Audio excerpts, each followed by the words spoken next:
Henri Offenhoff, pouvoir à Jean-Claude Dusson, oui. Janine Cohen, pouvoir à Gilles Raveau.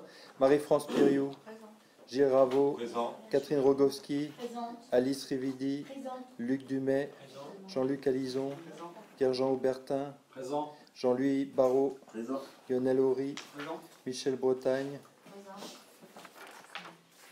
Carole Tingry, pouvoir à Jean-Michel Bruno, Aline Riera, Colette Ducastel, Présente. Christian Hillieret, Présent. Annie Lamotte, Présente. Alain Vidril, Bertrand Bruno, Sandrine Zec. Présente. Merci.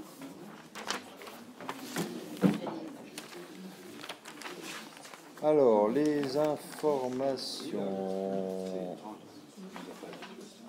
Bon, on est au niveau 3 du plan canicule, et puis les agents du CCS, évidemment, s'occupent d'appeler individuellement les personnes fragiles de la commune.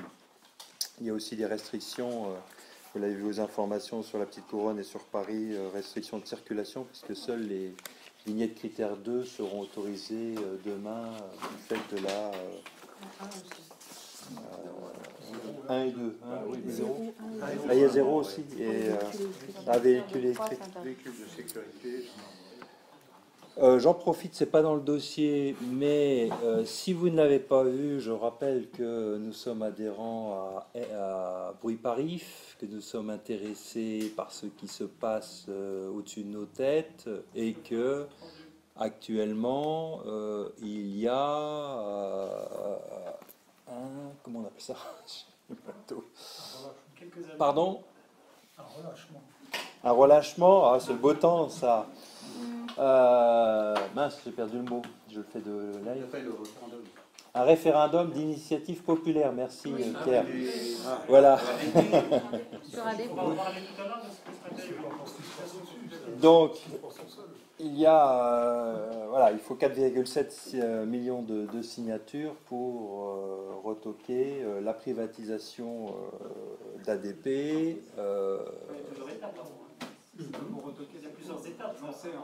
Pour le relancer, oui, il y a plusieurs étapes. Mais bon, là, on en est à cette étape. Donc, il faut, ceux qui le souhaitent peuvent encourager à aller signer, participer à ce référendum. Évidemment, les premiers échos que j'ai eus, c'est que c'était difficile. Je n'ai pas encore fait moi-même, donc je le ferai. Mais ça s'est peut-être sans doute simplifié, ou il y a eu peut-être, c'était le démarrage, mais bon. L'enjeu qu'il y a derrière, tel que je le comprends, c'est quand même, bon, privatisation, on est pour ou on est contre, ça c'est, il y a quand même, oui, il y a des discussions là-dessus, mais l'enjeu pour nous, en termes de circulation des avions au-dessus de nos têtes, c'est peut-être demain la possibilité de relever le seuil de 240 ou 250 000, 250 000 passages au-dessus de nos têtes, c'est plafonné aujourd'hui à Orly. Techniquement, Orly, c'est accepter 400 000 passages. Et la question, c'est si on privatise, est-ce que sous forme d'avenant ou etc., on risque pas de se retrouver avec un peu plus de vols qu'il n'y en a aujourd'hui? C'est ça la question en fait. Enfin pour nous, je crois. Et donc à chacun bien sûr d'y réfléchir et de voir s'il y a lieu ou pas d'inciter son entourage à participer à ce référendum. Voilà. Si vous le souhaitez, je peux faire en fin de conseil un compte rendu, parce que la semaine dernière, à une AG de Paris, Oui. après une AG de drapeau, c'est l'ensemble des associations, et ce matin, il y avait une commission consultative dans l'environnement, justement. Donc, j'ai quelques nouveautés. D'accord, bon, on en parle à la fin, mais je m'étais promis de ne pas oublier de vous rappeler ça, parce que c'est un point qui me semble... Une information qui est en train de tomber assez étonnante, il nous dit que c'est désisté. D'accord. Il est désisté. D'accord.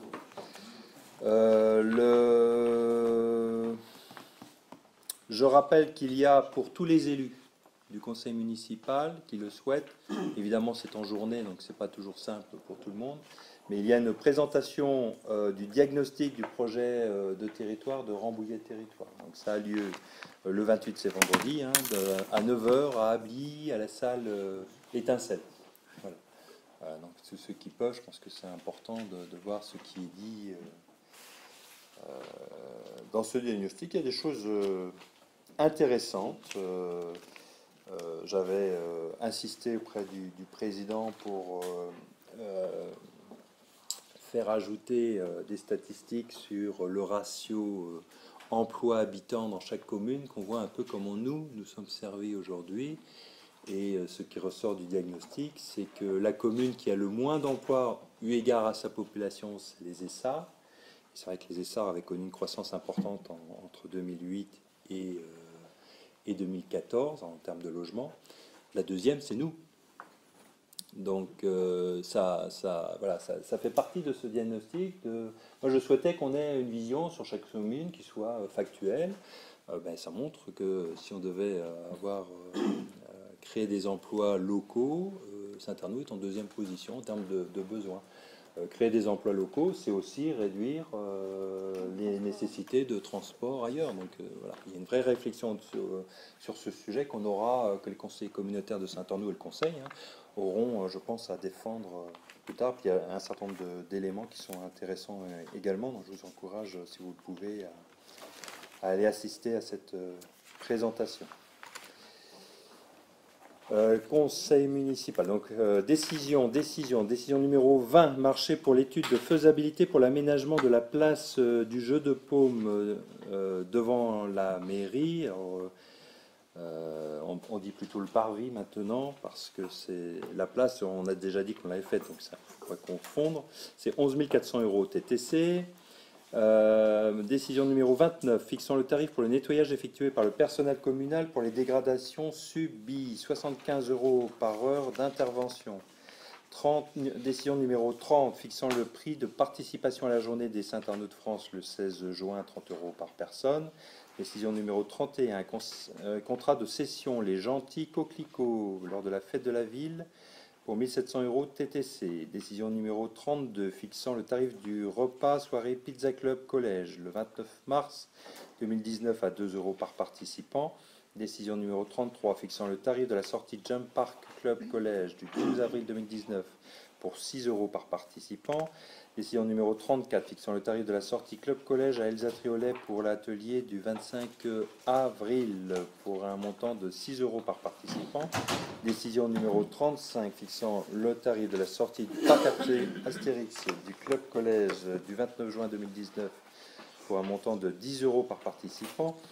Décision numéro 36, fixant le tarif de la sortie piscine de Dourdan du Club Collège du 7 juin 2019 pour 2 € par participant. Décision numéro 37, fixant le tarif de la sortie du club 16-25 ans pour une simulation chute libre du 29 juin pour 10 € par participant. Décision numéro 38, fixant le tarif de la sortie à la ferme de Galie pour le centre de loisirs du 3 mai 2019 pour 137,60 € par participant, TTC. Et décision numéro 40 sont les fermetures exceptionnelles des services administratifs, certains samedis en 2019. Ce sera les 28 septembre, le week-end de la Brocante, le 2 novembre, le week-end de la Toussaint, le 9 novembre, le week-end de l'Armistice, et puis du 20 juillet au 17 août, comme chaque année. Le secrétaire de séance, on a dit que c'était le tour de Madame Rividi. Là, tout le monde est d'accord. Et arrivée de Véronique Papin. Nous passons à l'approbation du procès verbal du 21 mai 2019. Est-ce qu'il y a des questions, des remarques? On passe au vote. Qui est contre? Qui s'abstient? Monsieur Barrault, Madame Ducastel, Madame Lamotte, Monsieur Léret, Monsieur Vidril, Monsieur Bertrand Bruno, Madame Zec, qui est pour, adopté à la majorité. Note de synthèse numéro 1, budget 2019, décision modificative numéro 5. Donc, le budget principal de la commune nécessite l'adoption pour une décision modificative numéro 5 afin d'intégrer divers ajustements. Ces ajustements sont détaillés suivant le tableau joint en annexe à la présente délibération. Il est précisé que l'équilibre des sections de fonctionnement et d'investissement sont inchangés. Où est inchangé? Fonctionnement, donc recette 8125 euros, dépenses 8125 euros, investissement 5000 euros en recettes, 5000 euros en dépenses. Et cette proposition a été approuvée à la majorité de la commission des finances du 17 juin.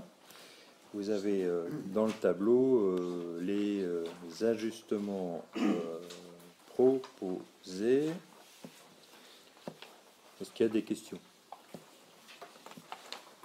Oui. Oui, monsieur Héret. Est-ce qu'on peut savoir, parce que bon, il y a 5000 euros, je crois, qui ont été ajoutés pour la réfection de la toiture façade du Moulin Neuf, est-ce qu'on peut savoir le prix réel de ces travaux? Parce que ça a été rajouté à l'article, ces 5000 euros qui ont été rajoutés à l'article, donc ça ne correspond pas aux travaux. Je pense que c'est plus élevé que ça. J'ai pas le montant en tête. Ah, donc, on pourra vous répondre là-dessus. Est-ce qu'il y a, enfin, c'est poursuivre hein, le montant, mais on pourra vous redonner le montant des. Est-ce qu'il y a des subventions sur ces travaux-là? Là-dessus, rien du tout. Rien du tout, il n'y a pas de participation La Fondation du patrimoine. Ah bon? Il a été versé à la Fondation du patrimoine des sommes d'argent, des emprunts sur crédit, avec opération de crédit d'impôt, avec pour objectif une façade du Moulin Neuf à Saint-Arnaud. Donc il doit y avoir cet argent. Absolument pas. Ça a été utilisé pour les huisseries du Moulin Neuf. Donc, et c'est vraiment la misère. Hein. C'était 5 ou 6 000 euros de mémoire. Franchement. Oui, oui. Non mais. Donc ça a été utilisé par les huisseries. Bon, j'ai pas trop compris l'intérêt de cette opération du patrimoine. Enfin, franchement, on n'a pas été gâtés, quoi. Hein. La VTDS a lancé avec nous. Mais ça a été utilisé par les huisseries, donc on ne peut pas l'utiliser deux fois. Hein, ça, c'est pas possible. Parce que c'était pas vu pour la façade, non. Oui. Les Bon. huisseries sont considérées comme la façade. Vu le montant, franchement, si c'est une question de Le montant. montant, c'est simplement la volonté des Arnautiens d'avoir donné de Oui, leur oui, argent. tout à fait, c'est bien. 21 062,28. 21 062 euros la toiture. Hein. Et la façade. La façade. La façade. Est-ce qu'il y a d'autres questions? On passe au vote. Qui est contre? Qui s'abstient? Madame Ducastel, Madame Lamotte, Monsieur Léret, Monsieur Vidril, Monsieur Bertrand Bruno, Madame Zec, qui est pour? Adopté. Merci. Note de synthèse numéro 2, avenant de la convention de veille foncière avec l'EPFI. Je donne la parole à Madame Niemi. Depuis 2013, la commune est en partenariat avec l'établissement public foncier des Yvelines, qui depuis s'appelle l'établissement public foncier d'Île-de-France depuis le 1er janvier 2016. On vous rappelle donc un petit historique. Il a été créé en 2006 par décret du Conseil d'État, après avis des collectivités territoriales concernées, et il est compétent pour réaliser ou faire réaliser les acquisitions foncières et les opérations immobilières et foncières de nature à faciliter l'aménagement ultérieur des terrains sur l'ensemble du périmètre de compétences qui est fixé par son décret de création. Le financement se fait par la taxe spéciale d'équipement TSE qui est perçue sur son territoire de référence, des contributions de l'Union européenne, de l'État, des collectivités locales et établissements publics et de toute autre personne morale, ainsi que des emprunts, revenus nets des biens meubles et immeubles et produits de leur cession, produits des dons et l'aide. Via l'APFIF, la TSE donne aux collectivités publiques des moyens financiers pour assurer de manière pérenne la maîtrise foncière de leurs projets et mutualiser le financement de ces politiques publiques. Donc, nous sommes associés avec l'APFIF en convention d'action foncière le 20 novembre 2013 sur le secteur du centre-ville, secteur que vous trouverez dans le plan qui est le point, hein, on voit les petits carrés rouges. Donc ça c'est la partie avenue Henri Griveaux, Saint-Arnoux, l'angle avenue Henri Griveaux, Saint-Arnoux. C'est également associé, j'en suis, et la ville a ensuite conventionné avec l'EPF sur le secteur du champ des pommiers. Il devrait avoir lieu à court terme les 55 logements sociaux. Sur le secteur centre-ville, on est sur une opération de 46 logements, 40% social, 50% privé. La ville souhaite poursuivre le partenariat avec la FIF en ajoutant 2 nouveaux secteurs d'intervention foncière. Donc le secteur qui avait été mentionné lors de la précédente, je crois que c'était le dernier ou l'avant-dernier conseil municipal, je ne me souviens plus.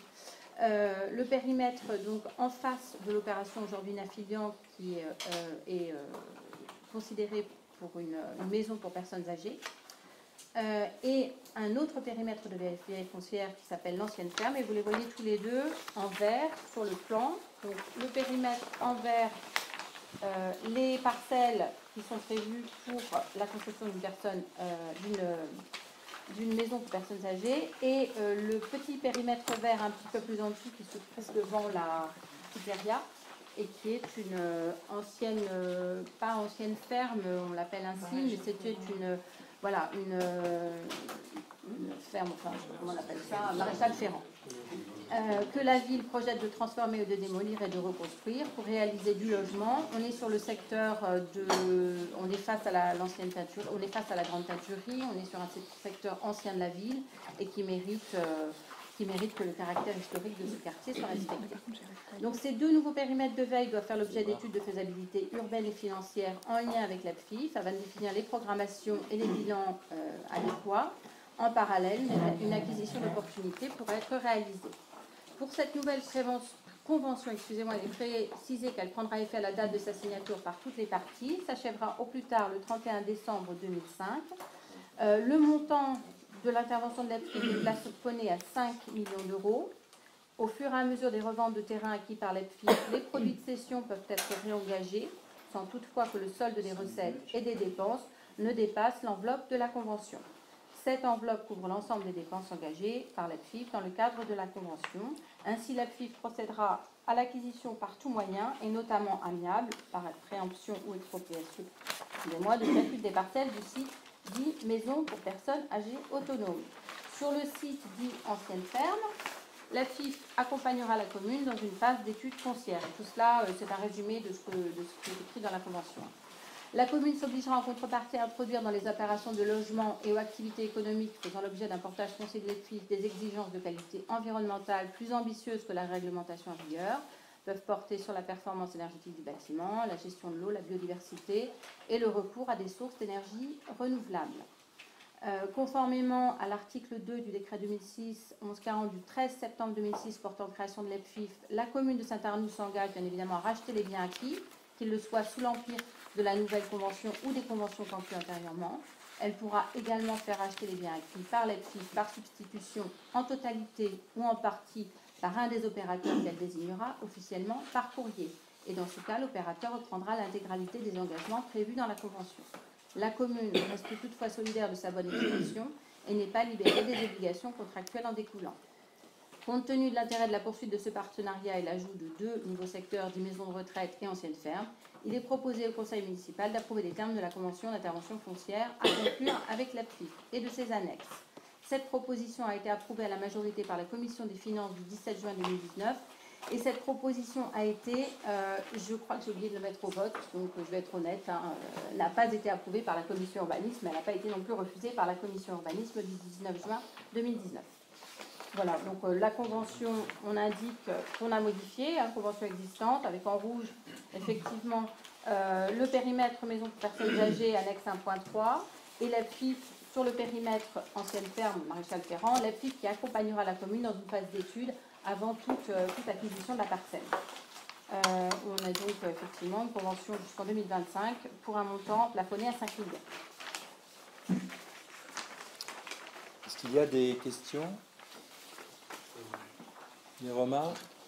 Monsieur Bonneau? Oui, la première, je voulais savoir au niveau du centre-ville, finalement, avec les FIF, le projet, où est-ce qu'on en est? Actuellement, ça fait 1 an qu'on attend la décision d'expropriation. Donc, c'est pas terminé. C'est le juge d'expropriation qui doit se déplacer sur le site pour décider du prix. Ça peut se faire soit en une seule réunion, soit en 2 réunions. Si c'est en 2 réunions, il fera une visite et puis après, dans un délai indéterminé. Et ensuite, il décidera à nouveau du prix dans un délai indéterminé. Voilà. Nous sommes virtuellement propriétaires. Seuls 3 lots nous manquent. Et il est uniquement question ici de définir le prix, c'est-à-dire qu'il n'y a pas accord entre la commune, les FIF, qui est le conseil, et les propriétaires. Et donc c'est une troisième partie indépendante, le juge d'expropriation, qui décidera du prix en fonction des éléments qu'il a à sa disposition. Voilà, donc je ne peux pas te donner de date. On sait qu'on va être propriétaire, on l'est virtuellement. On attend le tarif et puis après on déroulera l'achat. On est aussi en parallèle en train de travailler quand même sur le projet. Hein. On ne reste pas les deux pieds dans le même sabot. Notamment, il y a la question de la cave qui a été diagnostiquée par un architecte du patrimoine.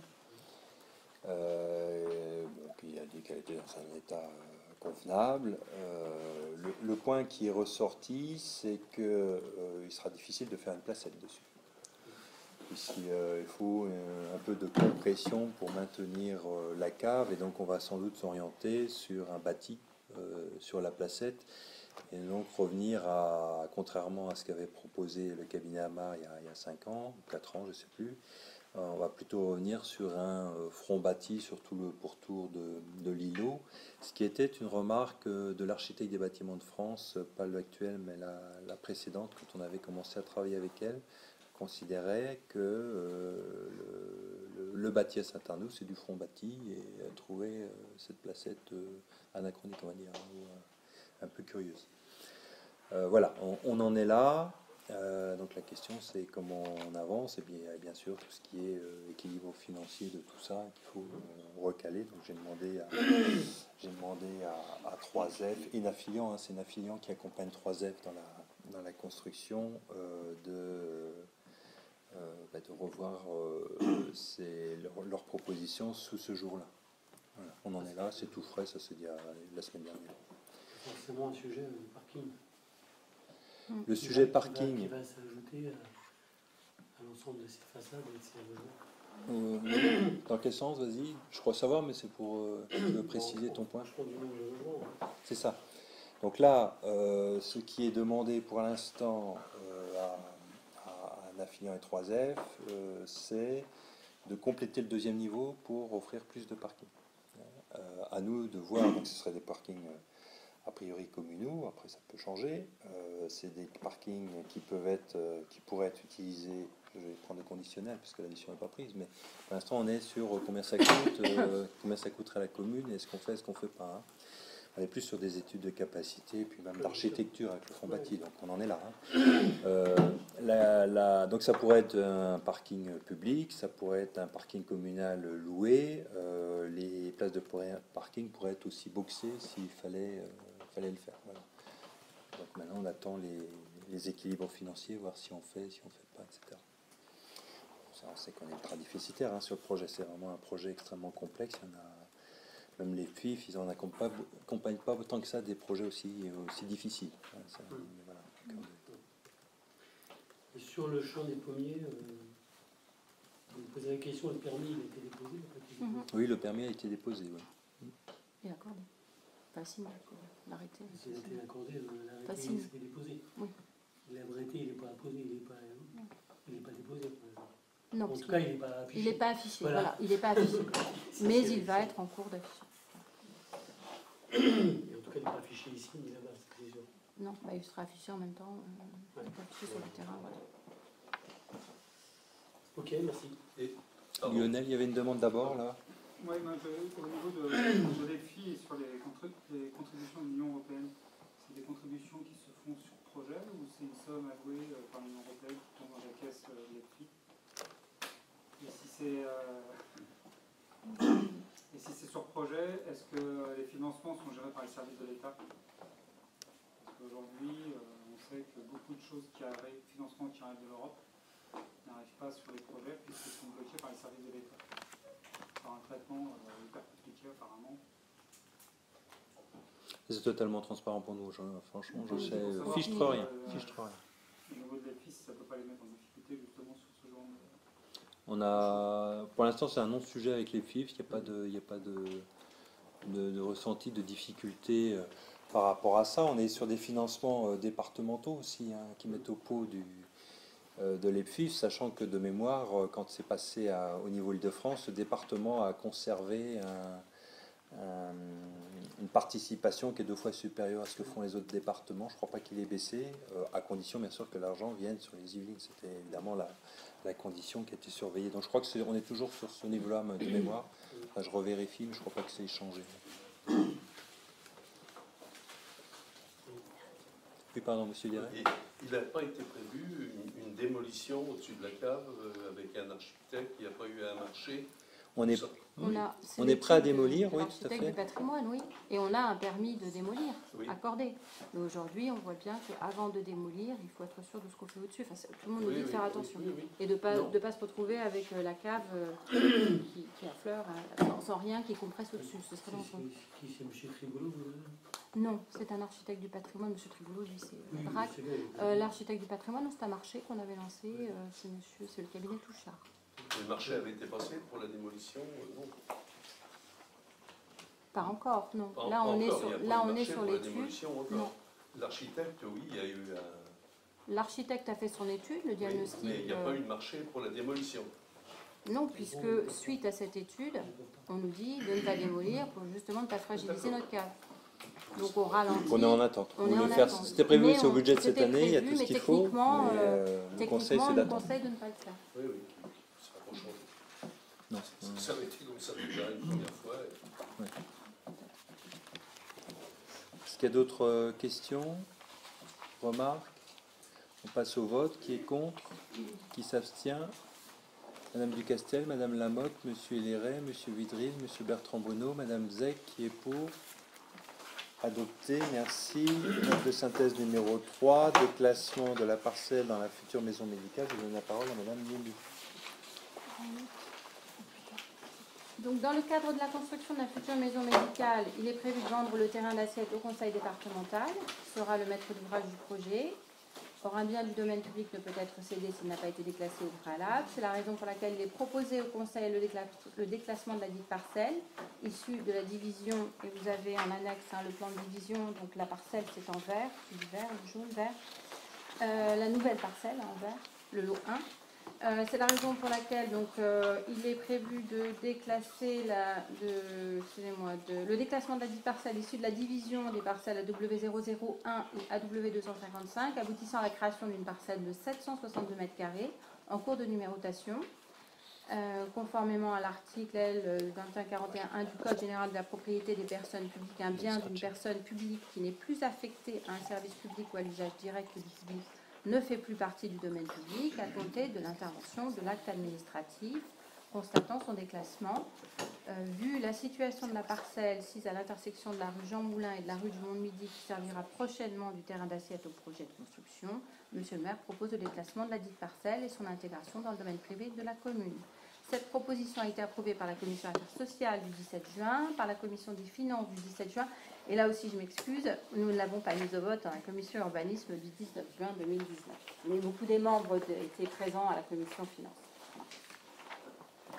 L'annexe suivante a été transmise aux membres du conseil municipal. Voilà. Annexe 1, plan de la parcelle. Vous êtes priés d'en délibérer. Est-ce qu'il y a des questions? Des remarques? On passe au vote. Qui est contre? Qui s'abstient? Qui est pour? Adopté à l'unanimité. Merci. Note de synthèse numéro 4. Instauration d'une servitude de cours commune avec le conseil départemental des Yvelines en vue de la construction de la maison médicale. Je donne la parole à Madame Yéli. Alors, on vous a mis la nouvelle version du projet, qui n'est qu'un projet, mais c'est vrai qu'il y avait une erreur, mais c'est un copier-coller d'une. Voilà. Donc, on a dû modifier une partie, l'article de constitution de servitude. Donc, pour rappel, on a créé donc 2 parcelles. Le lot 1, on va créer 2 parcelles, le lot 1 et le lot 2.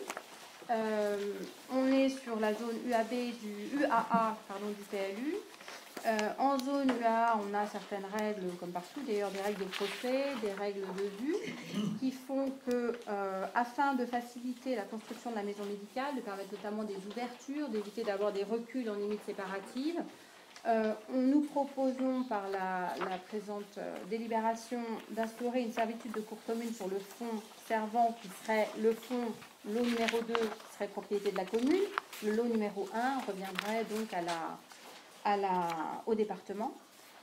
Donc ce serait une convention de cour commune entre le département et la commune de Saint-Arnaud, hein, pas comme le dit le projet entre la commune et la commune, hein, ce qui serait un petit peu maladroit, on va dire. Mais pour l'instant, le département n'est toujours pas propriétaire. Donc on est sur la création sur cette parcelle, cette nouvelle parcelle, un projet de 14 cabinets, ainsi que d'une antenne du territoire d'action départementale, d'un laboratoire d'analyse médicale. Donc, comme je l'ai indiqué, un programme de construction qui sera contraint par les dispositions du plan local d'urbanisme. Donc, la servitude prévoit en effet au nord de la parcelle la création d'une continuité paysagère avec la coulée verte, qu'on retrouve notamment dans l'OAP numéro 1, ainsi qu'une requalification paysagère de l'espace public le long de la rue des Paradis. L'instauration d'une servitude de cour commune entraîne également l'instauration d'une servitude non edificandi sur le fond servant, donc la parcelle qui nous reste, hein, permettant ainsi de figer dans le marbre la continuité de la coulée verte, ainsi que d'ailleurs le parking pour la même occasion. En effet, cette servitude conventionnelle de droit privé reprise à l'article L. 471-1 du Code de l'urbanisme a pour conséquence d'interdire sur l'ensemble de l'assiette toute construction en élévation par le propriétaire de fonds servant. Elle doit être instituée avec le futur propriétaire, à savoir le conseil départemental. Le fonds servant s'exercera sur la parcelle. Le fonds servant sur lequel s'exercera la servitude est composé de la parcelle d'une superficie de 2244 mètres carrés, donc c'est tout ce qui est en bleu. L'emprise, voilà. Le fonds dominant donc de 762 mètres carrés, également en cours de numérotation auprès du cadastre, qui sera prochainement propriété, ça fait un peu de répétition, mais c'est pas grave, du conseil départemental des Yvelines. Cette servitude consentit à titre gratuit, sans aucune stipulation d'indemnité. Donc la convention reprend ces éléments. Alors le nouveau projet, hein, par rapport à ce qui vous avait été envoyé, en fait ce qui a changé, c'est sur la page 4. Constitution de servitude, il y avait ce petit côté un peu maladroit, donc c'était pas du tout... Voilà. Donc on a repris effectivement sur le petit paragraphe page 4, servitude de cour commune. On explique donc la réalisation du programme qui est contraint par les dispositions du plan local. Il sera interdit sur l'ensemble de l'assiette de la servitude des constructions en élévation. Elle ne pourra être ni obstruée ni fermée par un portail d'accès, sauf dans ce dernier cas, accord entre les parties, puisque autrement on n'aurait plus accès au parking. L'existence de cette cour commune ne devra cependant pas apporter de nuisance au propriétaire du fonds servant. Et sans contrepartie financière, les 150 €, c'est la publicité foncière. Je crois qu'autrement, il n'y a pas de... rien de particulier.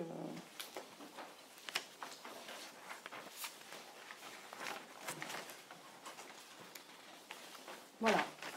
Vous êtes priés d'en délibérer. Est-ce qu'il y a des questions? Des remarques? On passe au vote. Qui est contre? Qui s'abstient? Qui est pour? Adopté à l'unanimité. Merci.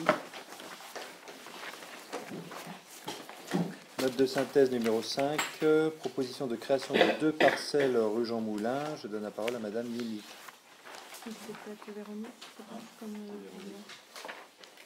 On m'a dit Nimi.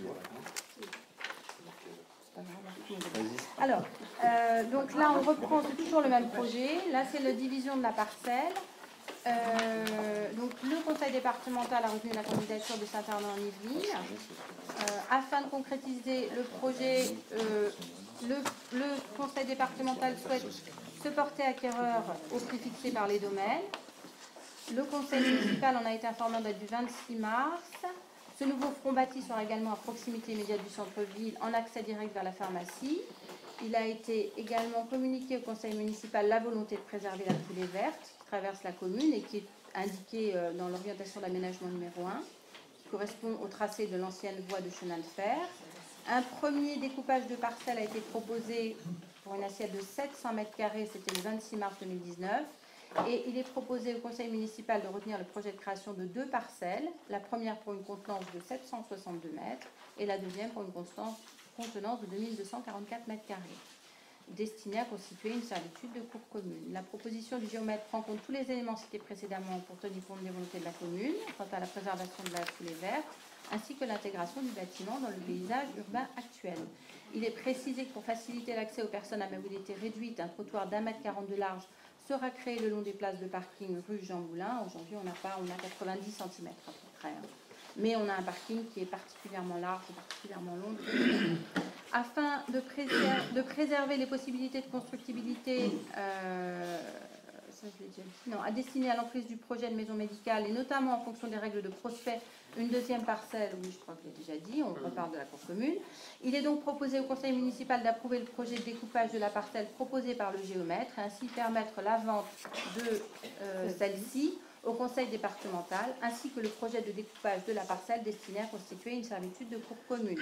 Cette proposition a été approuvée à la commission affaires sociales, commission finances, et j'ai oublié de passer au vote en commission urbaniste. Ça, je sais pas, c'est là terminé la commission urbaniste. Désolée. Ça papotait? Non, ça papotait pas, mais les membres présents.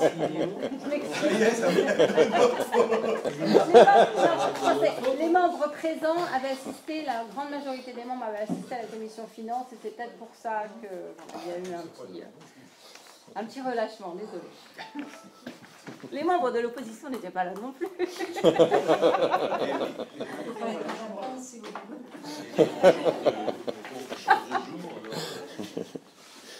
Bon, est-ce qu'il y a des questions?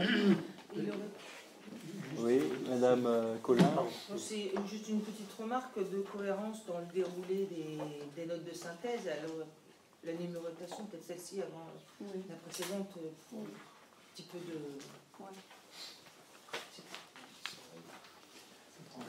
Monsieur Bertrand Bruno. Non, c'est juste la phrase que vous combattez sera également conseiller modèle sur très bien. Et en accès direct vers la pharmacie. Je vois pas je vois pas l'ajout. Il sert à quoi exactement en accès direct vers la pharmacie? Oui. C'est juste que on va lire le texte. Là, juste, mais je crois que vous aviez déjà répondu, mais je vais voir sur la servitude cour commune, qui sera donc parking. Il y aura une parking privé pour les lecteurs. Comment elle est répartie cette cour commune? Est-ce qu'elle est répartie en parking? Pour l'instant, il n'y a pas de parking privé prévu. Non, c'est la commune garde la propriété complète et l'utilisation complète du parking. D'accord. Parce que les médecins, ils auraient forcément une demande particulière là-dessus. Non, pas du tout. Non, je pense. Je suis sûr. Ils ne viennent pas tous à pied, je pense. Ça ne leur pose pas de problème actuellement, vu la configuration du cabinet médical. Donc, là, au contraire, ils seront sûrs d'avoir une place par rapport à maintenant. Ah oui, c'est juste. C'était leur réponse. Merci. D'autres questions? Oui, Monsieur Vidry. Donc je sais qu'il s'agit d'une erreur qui doit avoir 30, peut-être 40 ans, mais puisque le document d'arpentage du géomètre n'est pas fait, ce que j'ai dit en commission finance, il serait peut-être bien de régulariser le bout de parcelle bleue qui est au carrefour des rues Montmidi et Paradis, qui est constitué en trottoir et non... On en a parlé au géomètre. On s'occupe de l'urgence qui est la division, la servitude, enfin la parcelle, tout ce qui concerne la maison médicale. Et dans un deuxième temps, il nous fera cette régularisation. Ce sera fait. Mais évidemment, comme j'ai répondu en commission finance, on s'est concentré sur l'essentiel, c'est la typologie de la parcelle qui nous intéresse pour la maison médicale. C'était ça le plus important. Il y a eu quand même pas mal d'allers-retours. La première proposition du département, c'était de la faire complètement en travers en cassant la coulée verte. Bon, voilà. Donc il a fallu travailler sur ce sujet-là. Ils étaient un peu plus gourmands. On a tenu à conserver l'espace des parkings. Voilà. Donc on est vraiment concentré sur cette parcelle-là. Bon, ce petit bout sera corrigé de toute façon à la fin du processus. C'est dommage parce qu'il faudra refaire un autre document d'arpentage. Oui, il aurait pu être fait dans le début. Oui, ça sera fait. Ça n'empêche pas de circuler sur le trottoir aujourd'hui. Non. Est-ce qu'il y a d'autres questions? passe au vote. Qui est contre? Qui s'abstient? Qui est pour? Adopté à l'unanimité. Merci. Modalité de gestion du projet de la maison médicale. Je donne la parole à Madame Papin. Du 10 novembre 2018 et du 21 décembre 2018, le Conseil départemental des Yvelines a retenu la candidature de Saint-Armand-en-Yvelines à l'appel à projet en vue de la construction d'une maison médicale sur son territoire. La commune de Saint-Armand-en-Yvelines a opté pour la création de maisons médicales avec maîtrise d'ouvrage départementale par délibération du 21 novembre 2017.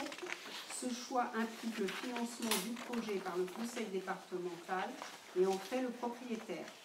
De ce fait, la parcelle créée spécialement pour le projet sera vendue par la commune au conseil départemental au prix fixé par les domaines.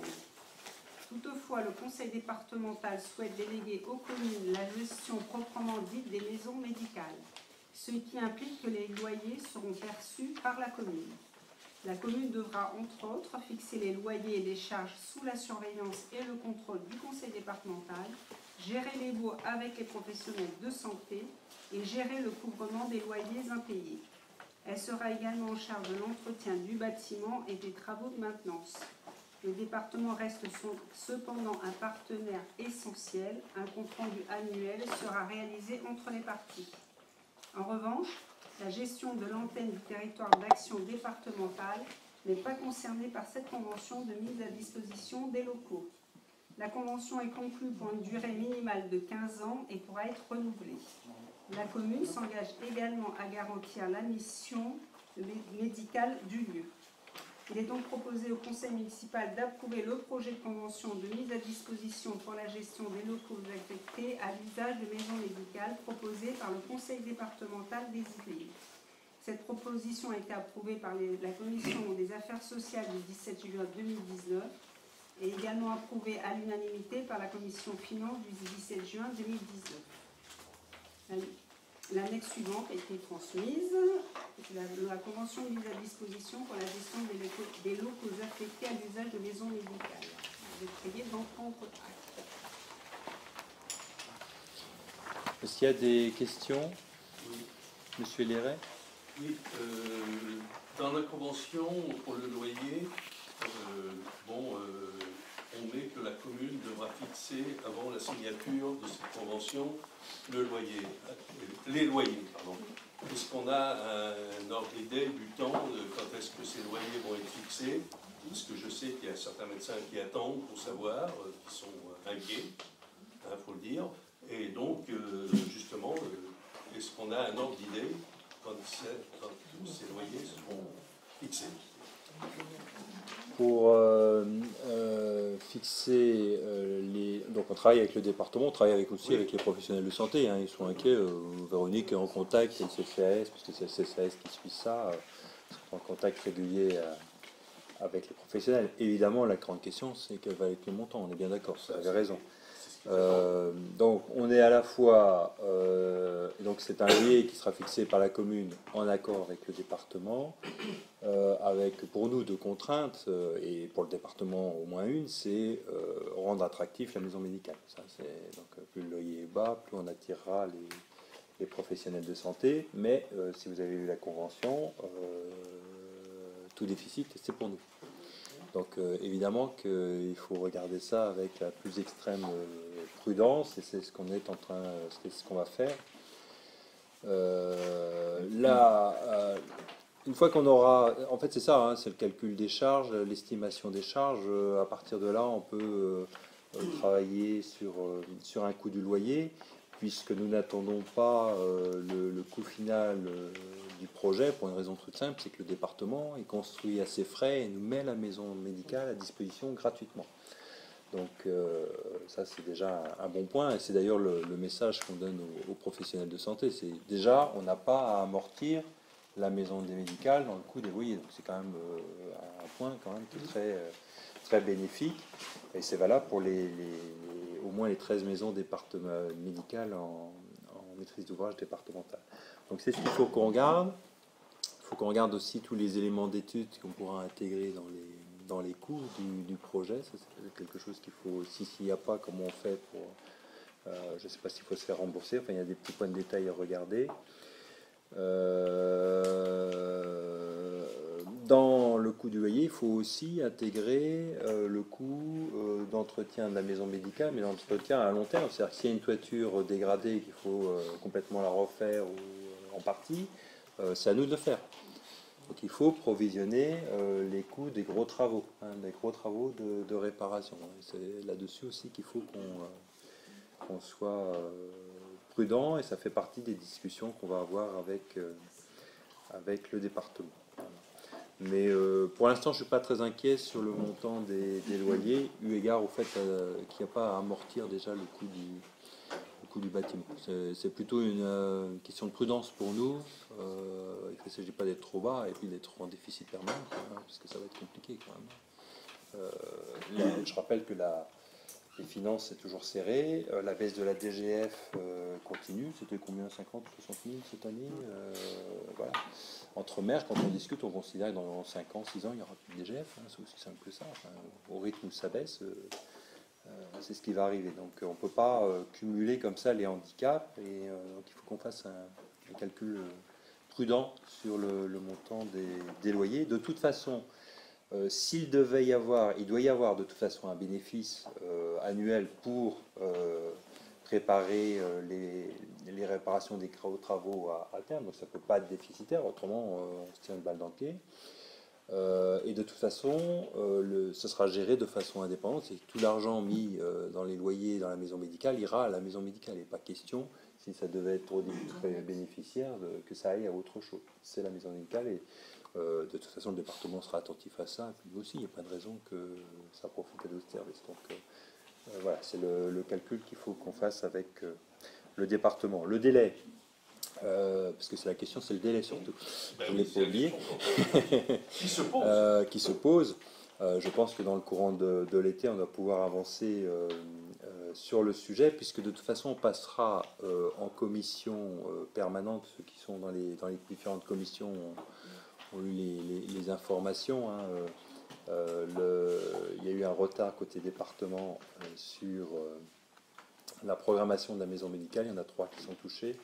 On devait passer, on était 3 à passer en commission permanente au mois de juin, ça ne sera pas le cas, et donc ce sera au mois de septembre. Donc il faudrait qu'on soit prêt pour la prochaine commission permanente pour ensuite enchaîner les signatures des différents documents. Il y a une exception concernant les loyers qu'à noter également, c'est, ça c'est du fait du département, c'est le laboratoire. C'est-à-dire que le laboratoire est considéré comme une activité plus commerciale, et donc il n'y aura pas, ça sera un prix du marché plutôt qu'un prix bonifié, on va dire, en termes de loyer. Voilà, ça c'est la différence qui sera notable, mais je pense que ce sera de toute façon un loyer qui restera attractif, avec un bénéfice pour tous, et des locaux accessibles une fois qu'ils rentrent dedans, contrairement à la situation actuelle qu'on connaît, que ce soit les cabinets et autres, et le labo, là, ils seront au top.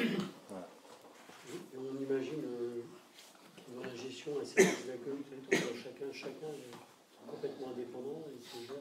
Pour l'instant, c'est pas déterminé. Ça dépendra des discussions, ça dépendra. Oui, tout à fait, à prendre en compte, et ça fera partie des discussions.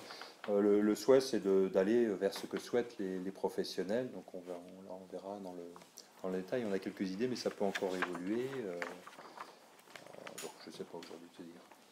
Monsieur Léret. Oui, puisqu'on parle de commercial pour le laboratoire, voici quelques mois, on s'est retiré des commerces qu'on avait dans Saint-Arnoux, et on vous a entendu dire, comme nous on le pensait d'ailleurs, que la commune n'avait pas de risque à prendre dans des commerces qui étaient payés ou pas payés quelquefois, et donc là on retourne dans le commerce, disons. Et je veux bien croire que c'est les médecins c'est différent, mais le laboratoire c'est un commerce. Donc on repique dedans dans le système qu'on ne voulait plus. Le risque est moindre. Oui, c'est vrai. Le risque est moindre, et puis c'est important pour la population en termes de services. On n'est pas du tout dans le même type de commerce que ce qu'on avait connu.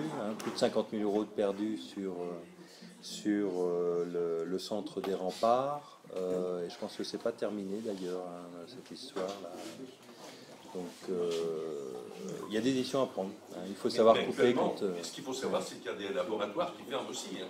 Oh bah, des structures qui ferment, il y en a partout. partout. Commerce, Oui. Tout à fait. Donc il y a un risque, il y a un petit risque de ce côté-là.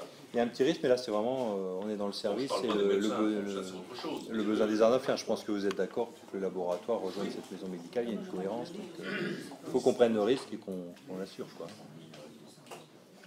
Jean-Luc, oui. Est-ce qu'on a une idée un peu plus précise de la constitution de la future maison médicale en termes de professionnels de santé? Est-ce qu'il y a suffisamment de candidats, notamment au niveau des médecins, parce que cette problématique on disposer d'attractivité éventuelle aux Saint-Arnaud pour des médecins? À un moment donné, on a même envisagé de subventionner leur venue. Sur les médecins, pour l'instant, c'est la partie la plus difficile. Hein, construire la maison médicale, même si ça prend du temps, même s'il y a pas mal de décisions à prendre, de discussions avec le département, si ça prend beaucoup d'énergie, ça reste plus simple que d'attirer les médecins, ça faut en avoir conscience. Il y a une communication qui va être faite par le département, mais pour toutes les maisons médicales des Yvelines, hein, pour attirer sur notre territoire. Et nous allons travailler de notre côté pour rencontrer les médecins. Parce que pour l'instant, la bourse, c'est passé inaperçu, même si on a utilisé des sites professionnels. Voilà, on n'a eu aucune demande. Donc il faut qu'on change. C'est-à-dire qu'aujourd'hui, la maison, elle est pleine, mais elle est pleine, il y a quand même un certain nombre de professionnels qui vont partir à la retraite. Donc il y a un sujet urgent, c'est-à-dire d'être en capacité de recruter avant que certains ne partent en retraite. Donc ça, c'est un vrai sujet. Le Laïe fera partie aussi des éléments de décision des jeunes. J'ai vu entrer d'une commune recherche médecin presque désespérément, mais c'est pas étonnant qu'on affiche. C'était la commune. Pas d'affichage. Ce que j'ai dit au service à une des réunions, c'est qu'à mon avis, c'est pas la bonne manière de faire. Le côté pleurnichard, on veut un médecin, il y en a tellement qu'il faut en France. Je pense qu'il faut appuyer sur les atouts de Saint-Arnaud en Yvelines, à proximité de Paris, avec un secteur qui a un chômage assez faible, avec des écoles. Sur Saint-Arnaud, le chômage assez faible, c'est important, c'est qu'il faut penser au conjoint. C'est pas un médecin qu'on attire, c'est une famille. Donc il faut, voilà, c'est sur cet axe-là qu'il faut communiquer. Et je pense qu'on a des atouts. C'est la route des vacances aussi, hein, c'est pas négligeable. On part de pas loin, on n'est pas loin pour aller à Paris si on veut voir. Donc il y a des atouts, il faut les mettre en avant. Voilà, c'est plutôt là-dessus que j'ai demandé au service de travailler.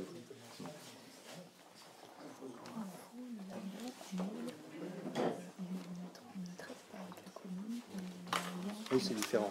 Avec le département qui l'a souhaité expressément. Donc on ne sait pas si on peut faire. Est-ce qu'il y a d'autres questions? Remarques? On passe au vote. Qui est contre? Qui s'abstient? Qui est pour? Adopté à l'unanimité. Merci. Note de synthèse numéro 7. Demande de subvention dans le cadre de la dotation de soutien à l'investissement local pour la MJCS. Je donne la parole à M. Victoura.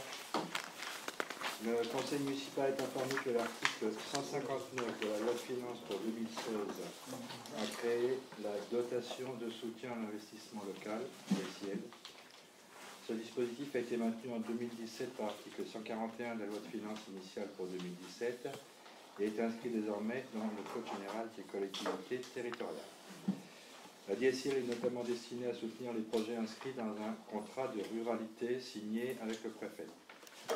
Notre communauté d'agglomération, Rambouillet Territoire, est signataire d'un contrat de ruralité pour l'ensemble des communes de l'agglomération et à ce titre a présenté la candidature de notre commune dans le cadre du projet de création d'une maison des jeunes, de la culture et des sports à implanter dans l'enceinte du stade municipal 51 rue du Nuisement à Saint-Arnaud.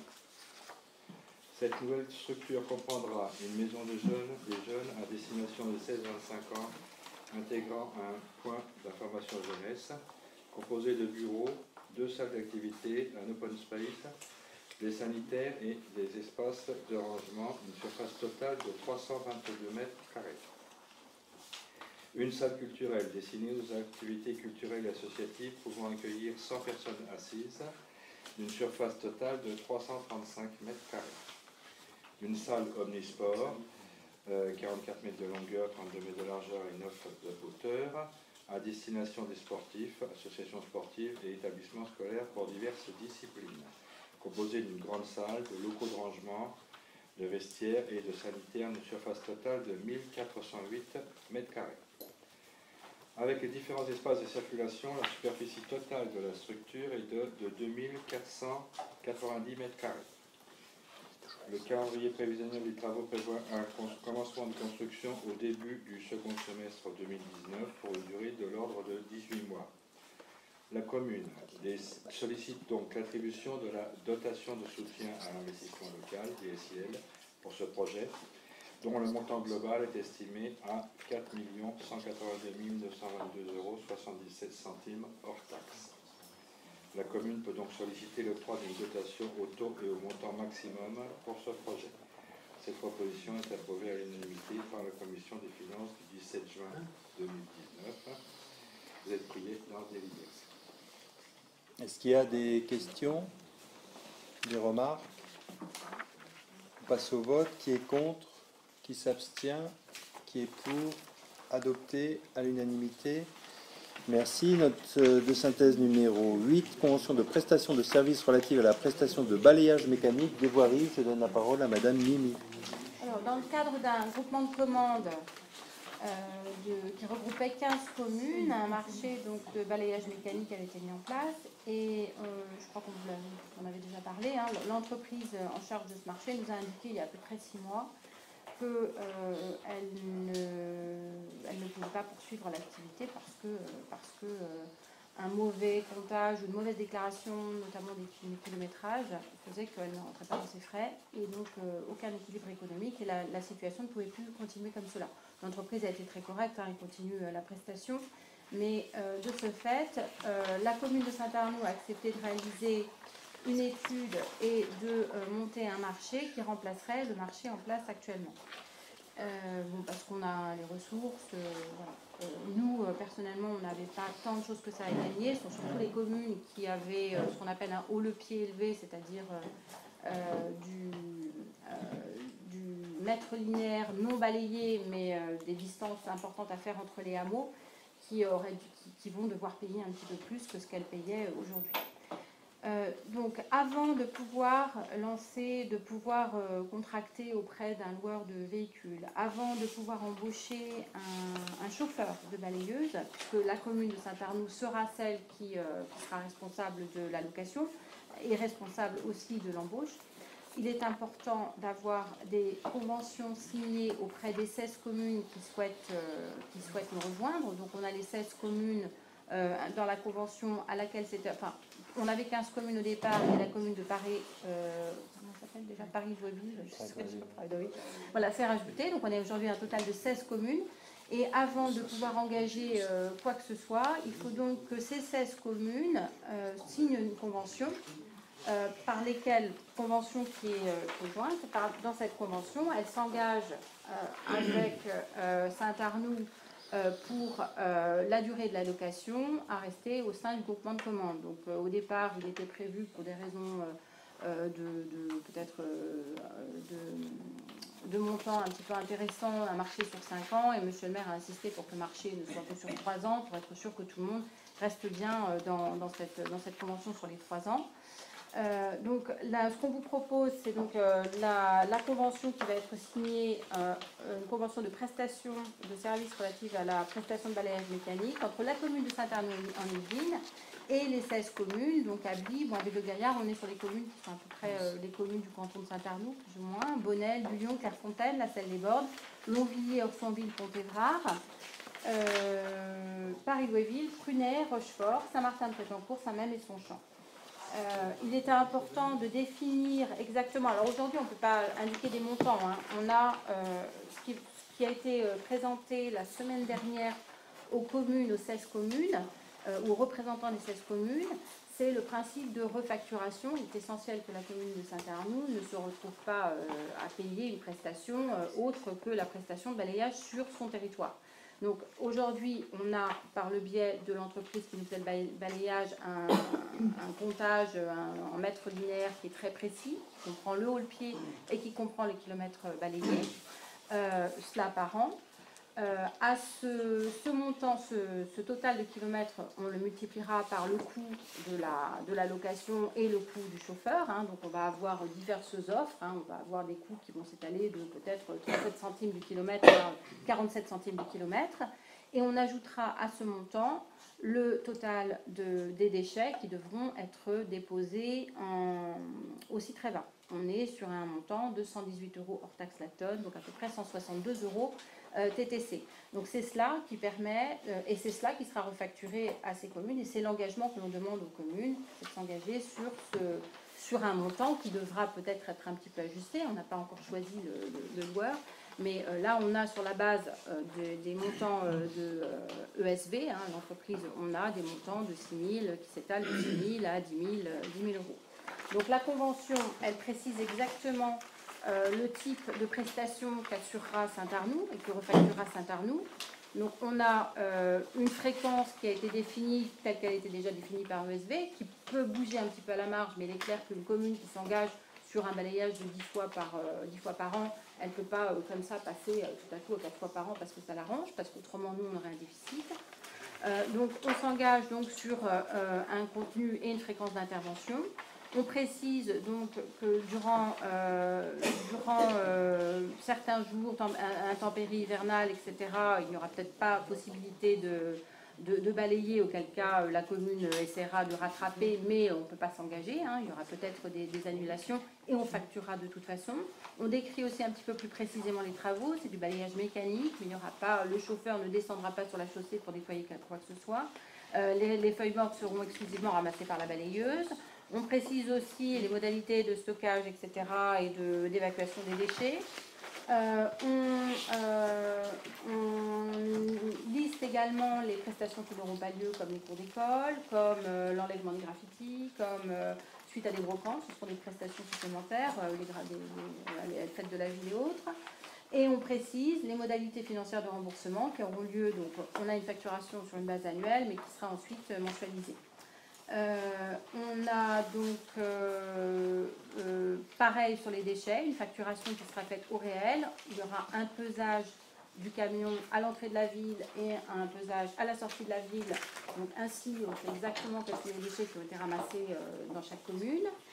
Et que si, pour des raisons diverses et variées, la commune ne pouvait pas intervenir, Saint-Arnoux ne pouvait pas intervenir, on proposerait une solution de remplacement, mais en aucun cas on ne pourrait être pénalisé financièrement pour des choses pour lesquelles on n'est pas responsable. En annexe, donc, vous retrouvez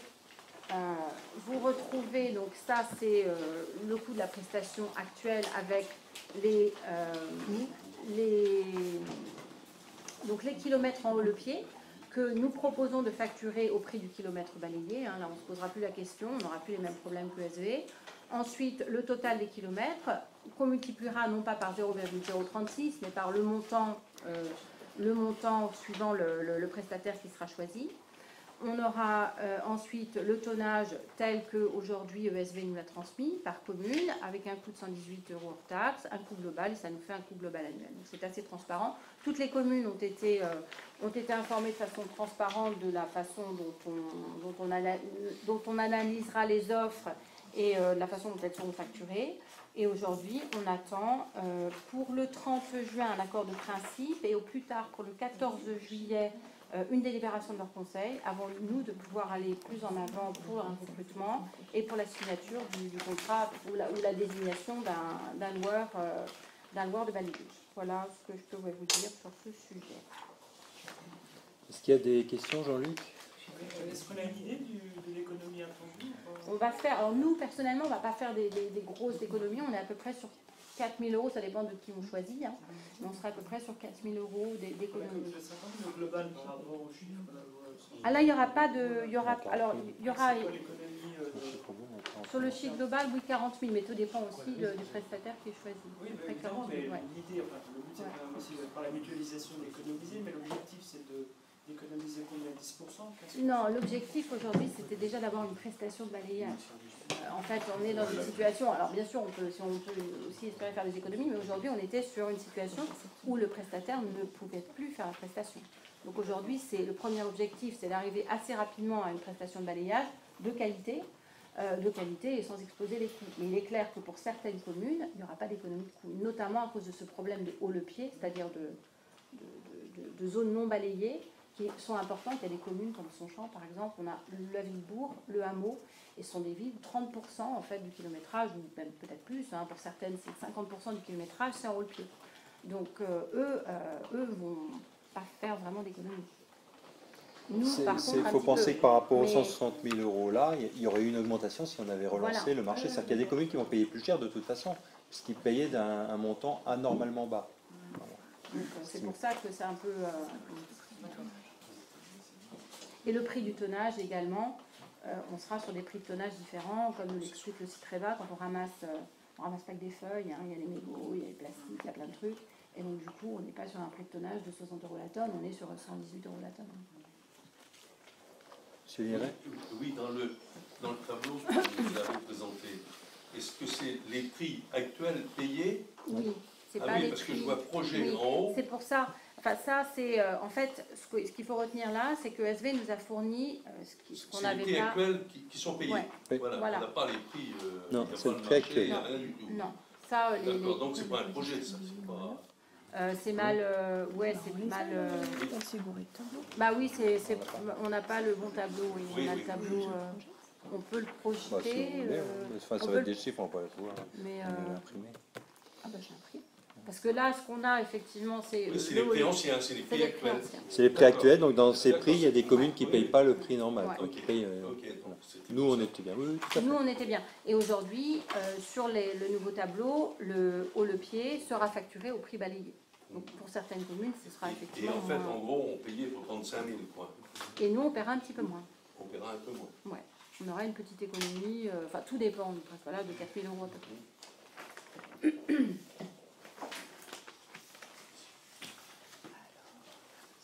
Est-ce qu'il y a d'autres questions, Monsieur Vidril? Oui, dans la convention, vous précisez qu'il y aura déposé en entrée et sortie de communes. Et vous précisez qu'il y aura l'évacuation des déchets. Moi, je me pose la question, et j'aimerais bien un plan ou un tableau, où se feront ces pesées, à quel endroit, chez qui, dans chaque commune, et où on déposera les déchets ensuite.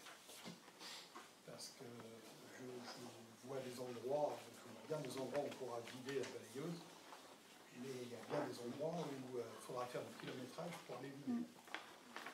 Donc j'aimerais bien qu'on nous précise quels sont les lieux de pesée, les lieux de déchargement. Oui, bon, ça se fera lors de la mise au point de la convention avec les communes. On est sur la mise au point technique, on n'est pas sur la décision politique là. Chaque maire connaît sa commune, nous serons en capacité de le préciser. Celle de Belle intermédiaire aussi. Enfin, ouais. Ça, c'est plutôt de la mise au point technique. Oui, Lionel? Oui, vous aviez une autre question? C'est de la mise au point technique. Non, une autre petite précision, vous dites Saint-Arnoux et 16 communes. Non, c'est 15 communes. C'est Saint-Arnoux et 15 communes. On est bien d'accord. On est 16 communes, mais quand on conventionne, c'est avec 15 communes. Parce que nous, dans le coup, là, on va rajouter aussi le salarié. Voilà. Bien sûr, oui. Oui, bien sûr. Le coût, c'est le coût sur le tableau, mais qui n'est pas le bon. Désolé. C'est le coût de la location, c'est le coût du remplacement des brosses, c'est le coût du chauffeur, c'est le coût du remplacement des pneus, etc. C'est un coût vraiment global.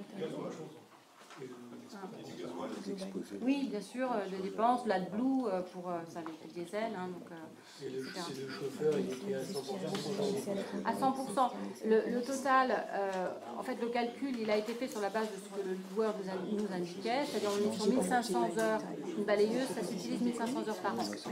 Plus, il faut compter 1 heure de nettoyage du véhicule tous les jours. Donc, on arrive finalement à un temps complet.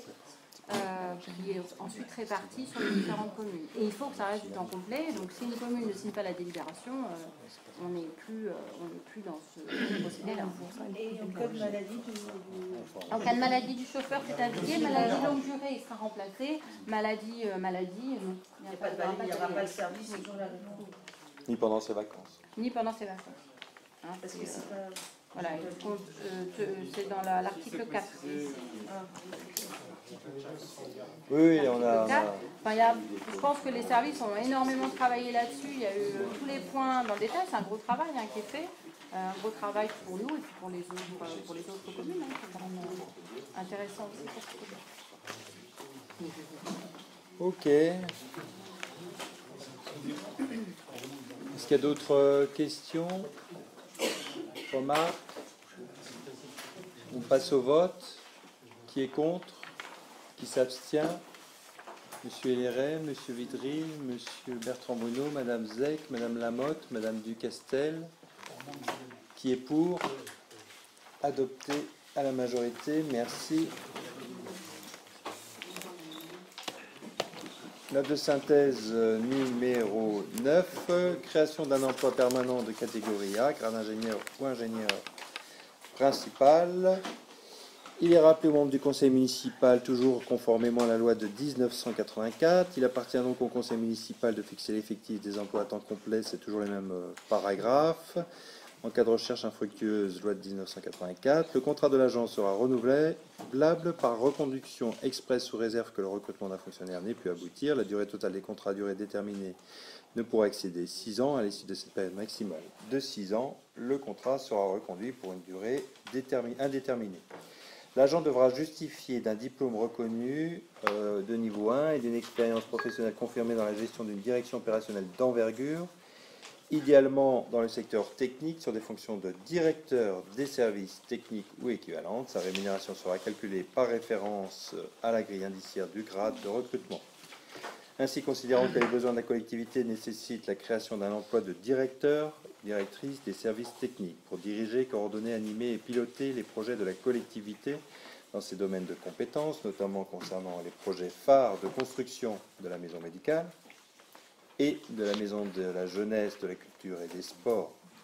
Dans ce contexte, la présence d'un directeur ou d'une directrice des services techniques en permanence devient indispensable. Les missions du nouvel agent comprennent le pilotage du projet de construction ou des projets de construction de la maison médicale et de la maison des jeunes, de la culture et des sports, la définition ou la conduite de projets stratégiques et pilotage des opérations, la fonction d'encadrement d'une équipe d'une vingtaine d'agents, la définition et pilotage du budget de la direction. Il est proposé la création d'un emploi dans les conditions suivantes: emploi permanent à temps complet, dans la filière technique, catégorie A, cadre d'emploi ingénieur, grade correspondant à l'emploi créé, ingénieur ou ingénieur principal selon les situations. Ça porterait l'effectif, si c'est un ingénieur, ça porterait l'effectif de 1 à 2. Si c'est un ingénieur principal, l'effectif serait porté de 0 à 1. Cette proposition a été approuvée par la commission des finances du 17 juin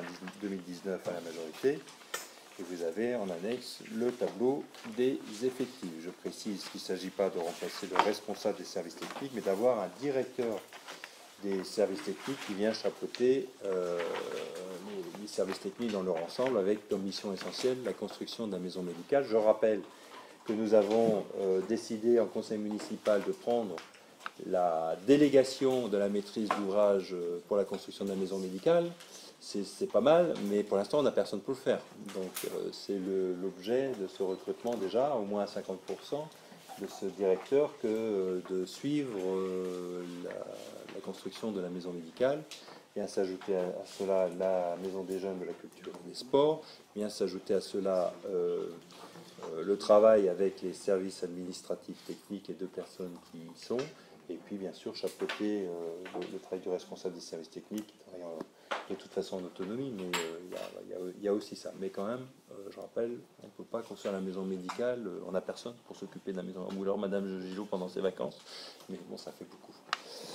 Voilà. Est-ce qu'il y a des questions, Monsieur Léret? Oui, à la commission finances, j'ai fait la remarque qu'il y a à peine un mois, ou un peu plus d'un mois, on a voté le budget supplémentaire. Et on nous a annoncé qu'il n'y aurait pas d'embauche d'ici la fin de l'année. Conclusion, un mois et demi après, on nous annonce l'embauche d'un directeur général des techniques. Et le prix, on a quand même demandé combien ça allait coûter. On nous a parlé de 100 000 euros. Donc, ce n'est pas une bagatelle. J'estime qu'une gestion comme ça, où on change en un mois 100 000 euros, excusez-moi, mais c'est... Et on nous avait bien affirmé, ah non, non, non, non, il n'y aura pas d'embauche d'ici, c'est le budget. Il est, donc bon, voilà. Donc, évidemment, je ne sais pas si on a dit qu'on n'embaucherait plus, ça, si vous le dites, pourquoi pas, mais je ne suis pas sûr. Mais c'est notre mode de fonctionnement qui vous gêne depuis le début, c'est qu'on met toujours plusieurs fers au feu, et se déclenche le fer qui veut bien. Là, le projet de maison médicale avance bien, donc il faut évidemment l'accompagner.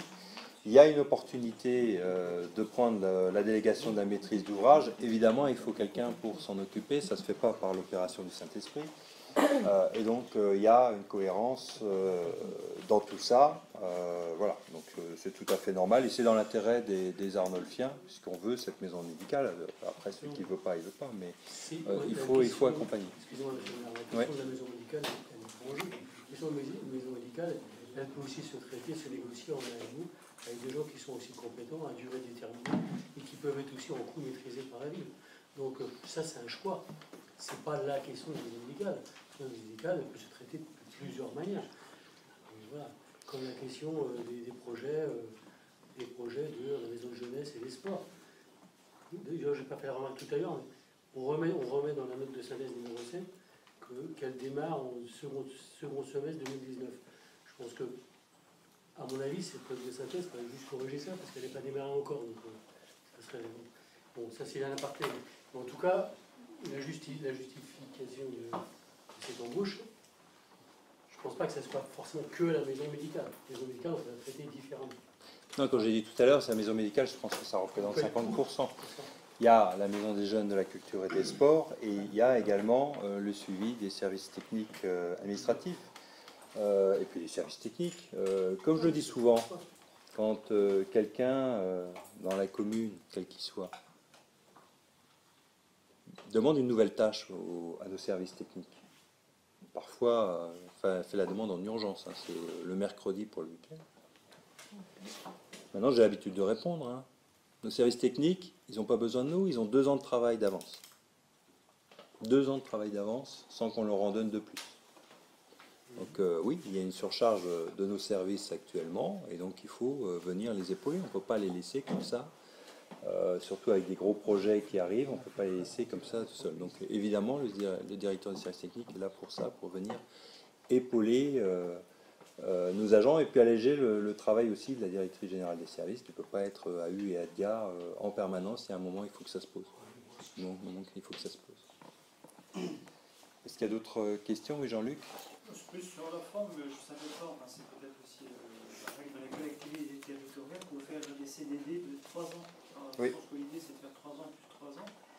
Est-ce que comme dans le privé, il y a obligation, une fois que la période d'essai est passée, il y a pas possibilité de rompre le contrat? Donc c'est pareil pour oui, pareil. L'avantage, c'est que la période d'essai est plus longue, hein, c'est 6 ou 8 mois, je ne sais plus. Voilà, donc c'est ce qui nous donne... 3 ans, et après, au bout du deuxième CDD, obligation de transformer en CDI. C'est une nouveauté qu'on a inaugurée avec notre informaticien. Jusqu'à présent, on faisait des CDD d'1 an. C'est vraiment compliqué les CDD d'1 an pour faire venir quand même de fortes pointures sur la commune. Enfin, franchement, qui va prendre un CDD d'1 an, quitter son emploi, enfin, on n'est pas compétitif là-dessus, on n'est même pas crédible. Donc on a testé avec l'informaticien, ça a bien marché. Je l'ai fait sur les conseils de quelqu'un qui s'occupe de RH, qui m'a dit mais il faut faire des contrats de 3 ans. Il y a plein de ministères, ils fonctionnent sur des CDD de 3 ans. On ne peut pas faire venir des pointures, On essaie d'aider là, on passe pour des rigolos. Donc, et en plus, ça nous fait des périodes d'essai tellement courtes qu'on ne peut même pas tester, on n'a même pas le temps. Donc là, c'est plus cohérent sur ça. C'est cohérent sur l'informaticien et ça a bien marché. Et ça me semble cohérent pour le directeur des services techniques. C'est pour ça qu'on le fait comme ça. Et ça correspond aussi à la durée de fabrication des projets, là, enfin de suivi de ces projets-là. Donc je pense que tout ça est cohérent. Il y a des primes de précarité aussi Oui, il doit y avoir, je ne sais même pas si c'est une prime de précarité là sur les CDD. Non, il n'y a pas. Il y a eu, mais bon.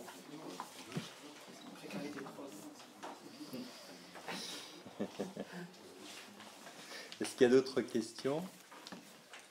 On passe au vote. Qui est contre? Madame Ducastel, Madame Lamotte, Monsieur Huléret, Monsieur Vidril, Monsieur Bertrand Bruno, Madame Zec. Qui s'abstient? Qui est pour?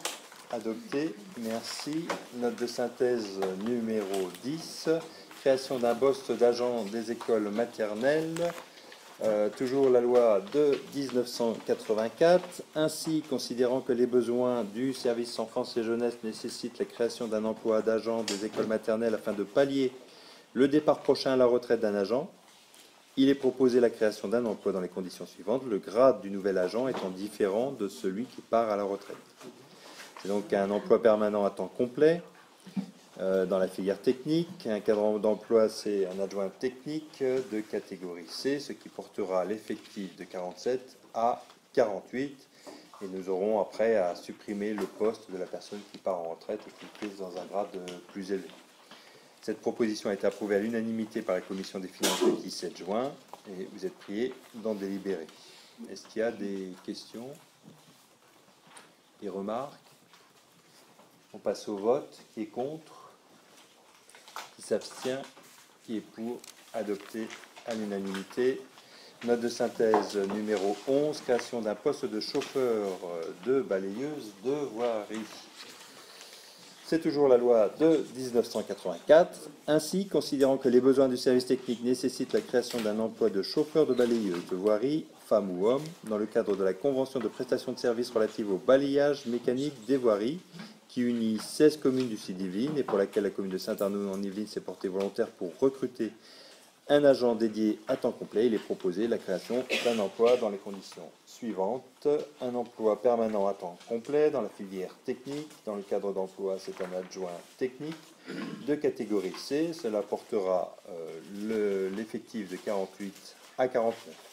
L'agent sera en charge de conduire la balayeuse de voirie mise à sa disposition dans le cadre de ses fonctions et de procéder au balayage mécanique et nettoyage des chaussées, caniveaux, terre-plein, arrêt de bus, place de stationnement implantée sur la voirie, ramassage mécanique des feuilles mortes, le stockage, transport et évacuation des déchets collectés dans un lieu de déchargement prévu à cet effet, maintien en bon état d'usage et de propreté du matériel, compte rendu de l'exécution de sa mission via un bon d'attachement. L'agent devra obligatoirement détenir le permis poids lourd et la FIMO-FCO ainsi qu'une carte de qualification de conducteur en cours de validité, posséder connaissances de base en mécanique, idéalement justifiées d'une première expérience. Voilà. Cette proposition a été approuvée à l'unanimité par la commission des finances du 17 juin 2019. Est-ce qu'il y a des questions? Pas de remarques, on passe au vote. Qui est contre? Qui s'abstient? Madame Ducastel, Madame Lamotte, Monsieur Héléret, Monsieur Vidril, Monsieur Bertrand Bruno, Madame Zec, qui est pour? Adopté, merci. Note de synthèse numéro 12, recomposition de l'organe délibérant l'année avant le renouvellement général des conseillers municipaux. Nous devons revoter, comme il y a 2 ans et demi, la composition de l'organe délibérant qui est Rambouillet Territoire. Ce qui est proposé et voté à l'unanimité en bureau communautaire, c'est de reconduire la même disposition, c'est-à-dire 67 conseillers communautaires. Je rappelle que si on ne votait pas ça, on tomberait dans le droit commun. Le droit commun, ce serait que Rambouillet aurait 25 délégués au lieu des 18 qu'ils ont. C'est une volonté du maire de Rambouillet de réduire le nombre de conseillers communautaires de Rambouillet. Le Perret en aurait 6 au lieu de 5. Les ESA, je crois que oui, peut-être 5 au lieu de 5. Saint-Arnoux 5 au lieu de 4, Ably 3 au lieu de 2, Auffargis 1 au lieu de 2, Bullion 1 au lieu de 2, et on tomberait normalement on tomberait dans le commun, donc on aurait plus de 67 conseillers communautaires.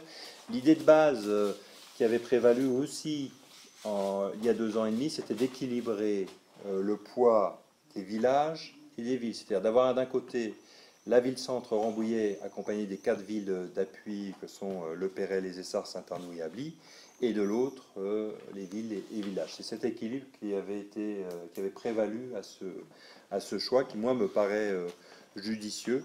Je veux dire, c'est une manière aussi de compenser l'effet du nombre, parce que là, la loi, elle ne compte que par habitant, elle ne tient absolument pas compte des territoires et de la géographie des territoires, et je pense que c'est pas mal d'essayer d'équilibrer pour qu'il y ait aussi une petite notion de territoire et que les villages soient un peu mieux représentés que d'avoir une personne... bon, c'est assez faible, mais c'est mieux que rien du tout, quoi. Voilà, donc c'est cet équilibre qui est proposé ce soir.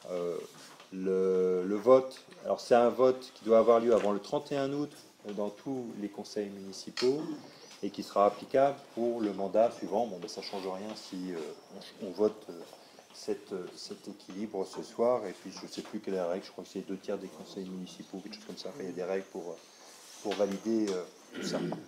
Est-ce qu'il y a des questions? Des remarques? On passe au vote. Qui est contre? Qui s'abstient? Monsieur Houry, qui est pour adopter à la majorité. Merci. J'ai une petite note de synthèse numéro 13, modification du règlement intérieur du terrain de football synthétique et de la piste d'athlétisme. Je donne la parole à Madame Poincelin. Donc, compte tenu de la nécessité d'apporter des modifications à l'arrêté 17001 du 30 janvier 2017 actant la mise en place d'un règlement d'utilisation du terrain de football synthétique et de la piste d'athlétisme, et afin que les différents désordres sonores rencontrés depuis sa création ne soient réitérés, il est proposé de modifier le dit règlement. Les modifications qui ont été apportées par la commission sport du 25 avril 2019 sont les suivantes. Donc, l'ajout d'une phrase, le terrain et la piste sont ouverts aux particuliers en dehors des matchs et autres compétitions sportives aux horaires indiqués par l'arrêté du maire affiché sur les panneaux à l'entrée du terrain et sur le site internet de la commune. On rajoute on mettait des chaussures à semelles à crampons vissés et on rajoute les chaussures à pointe de type athlétisme. On rajoute aussi que le matériel comportant des roues, à l'exception du matériel d'entretien utilisé par les services techniques. Sinon, on ne peut pas nettoyer le terrain et le maintenir en état. La piste est ouverte à la course handisport et à la marche sport. La piste d'athlétisme est réservée à la course à pied, à la course handisport et à la marche sportive. Donc là aussi, les services techniques ont le droit d'utiliser des roues. Tout problème technique doit être signalé immédiatement au gardien du complexe sportif qui préviendra les services compétents, soit oralement, soit par écrit, ou par mail à l'accueil de la mairie, puis confirmé dès que possible sur le site internet de la ville. On rajoute un article sur les nuisances sonores diurnes et nocturnes. Donc interdiction d'utiliser des appareils de diffusion sonore, de jour comme de nuit, à l'exception de la sonorisation pour les matchs en compétition ou autorisation préalable de la ville. Donc on explique ce que sont les tapages diurnes et nocturnes, ce qui correspond tout à fait à la loi. Excusez-moi. Il n'est pas nécessaire pour que l'infraction soit caractérisée que les bruits soient répétitifs, intensifs ou qu'ils perdurent dans le temps. Une amende pouvant aller de 35 € à 180 € pourra être encourue. Interdiction de consommation d'alcool, sauf autorisation préalable pour les manifestations autorisées par la mairie. Interdiction des barbecues et de tout matériel de cuisson. On n'est pas sur un terrain de camping.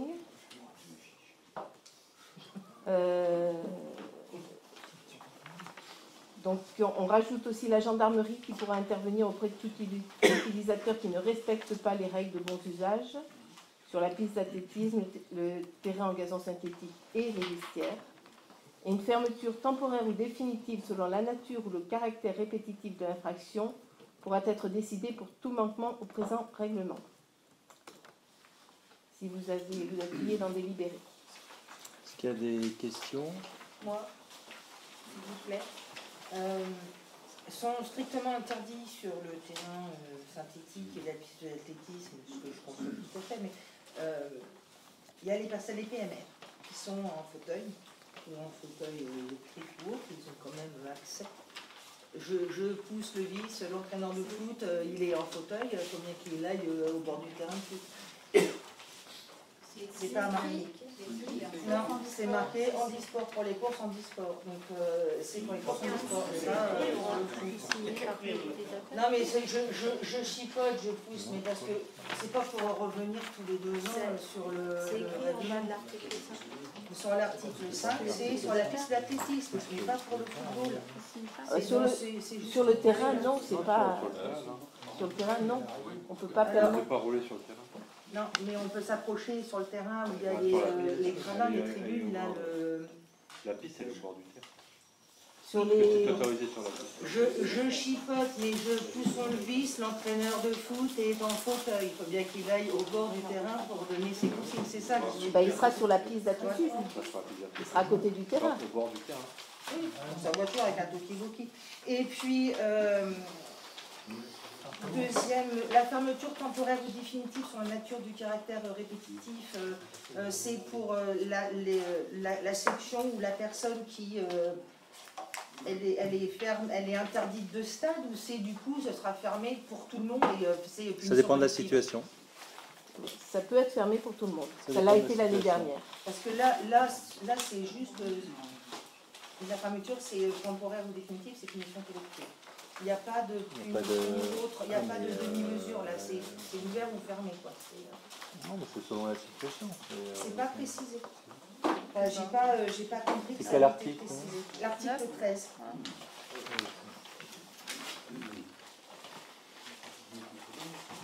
C'est ouvert ou fermé.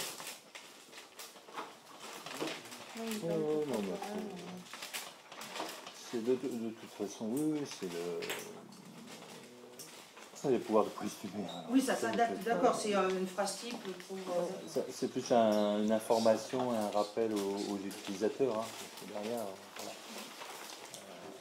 l'intervention de la gendarmerie, c'est pas le règlement intérieur qui le permet. C'est de fait, c'est déjà le cas. Là, on est plus sur de la communication vers les utilisateurs. En même temps, je comprends qu'il faille lister comme ça, mais on peut continuer à vitam aeternam. Ça peut être à dire de préfère. Il y a un moment, on est de... Voilà. On a essayé de rajouter quelques points qui n'étaient pas sur le précédent règlement, sur les nuisances sonores, les utilisations de... Est-ce qu'il y a d'autres questions, remarques? On passe au vote. Qui est contre? Qui s'abstient? Aurore Collin, contre? Oui, il y a des qui s'abstient? Qui est pour? Adopté à la majorité. Voilà. Merci. Ben, merci beaucoup. Tu voulais faire une intervention sur ADP et sur la privatisation d'aéroports de Paris. Ouais, donc, c'est assez bref. Donc la semaine dernière, il y a eu l'Assemblée Générale de Bruit Paris, après on a eu l'Assemblée Générale de Drapeau, et ce matin il y a eu une commission consultative de l'environnement.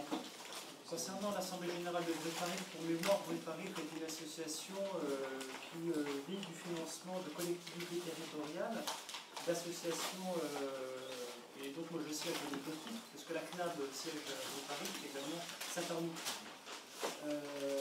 Donc au-delà du fait que Bruit Paris fait du très très bon travail et communique beaucoup à la fois au niveau des nuisances sonores dans la région parisienne, puisqu'ils ont installé des balises en allant sur le site de Paris qu'on voit notamment pour les nuisances aériennes. On peut identifier le bruit émis par les différents survols d'avions et que maintenant quand on clique sur les différentes balises on voit le type d'avion, ce qui n'était pas le cas auparavant. Donc la DGAC a joué le jeu, a communiqué les informations avec une demi-heure de retard pour des questions de sécurité. L'identification de l'avion, ce qui permet aux riverains, s'ils voient par exemple qu'un avion vole trop bas, ou s'ils entendent un bruit a posteriori, de demander des renseignements ou des comptes auprès de l'aéroport de Paris, pour Bruy-Parif, au cours de l'Assemblée Générale, il y a un conseiller départemental de 95 qui nous a informé comme quoi, dans le cadre du terminal T4 qui va être implémenté à Charles de Gaulle, une étude d'impact est rendue nécessaire par la loi, puisque ça rentre dans le cadre des études d'impact quand on fait tout type de travaux qui est fait sur un aéroport. Le conseil départemental a informé que cette étude d'impact qui va être menée par l'aéroport de Paris, il n'a pas confiance, et qu'il allait demander à Bruy-Parif de faire une étude en parallèle, une étude d'impact en parallèle, à l'horizon 2025, pour voir l'évolution du trafic et l'impact sonore de l'aéroport Charles de Gaulle et voir un petit peu au niveau des différentes communes comment le bruit va évoluer sur le Charles de Gaulle, ou du moins sur les communes autour de Charles de Gaulle. Aéroport de Paris qui siégeait à Bruy-Parif, qui était représenté par une personne, dans ces temps un peu sensibles, a fait preuve d'une volonté de grande transparence en disant vous inquiétez pas, on va vous communiquer toutes les informations. Donc ça s'est fait à la demande de Bruy-Parif, parce que Bruy-Parif a dit moi je veux bien faire l'étude, mais si je n'ai pas les données d'entrée, je ne peux pas la faire.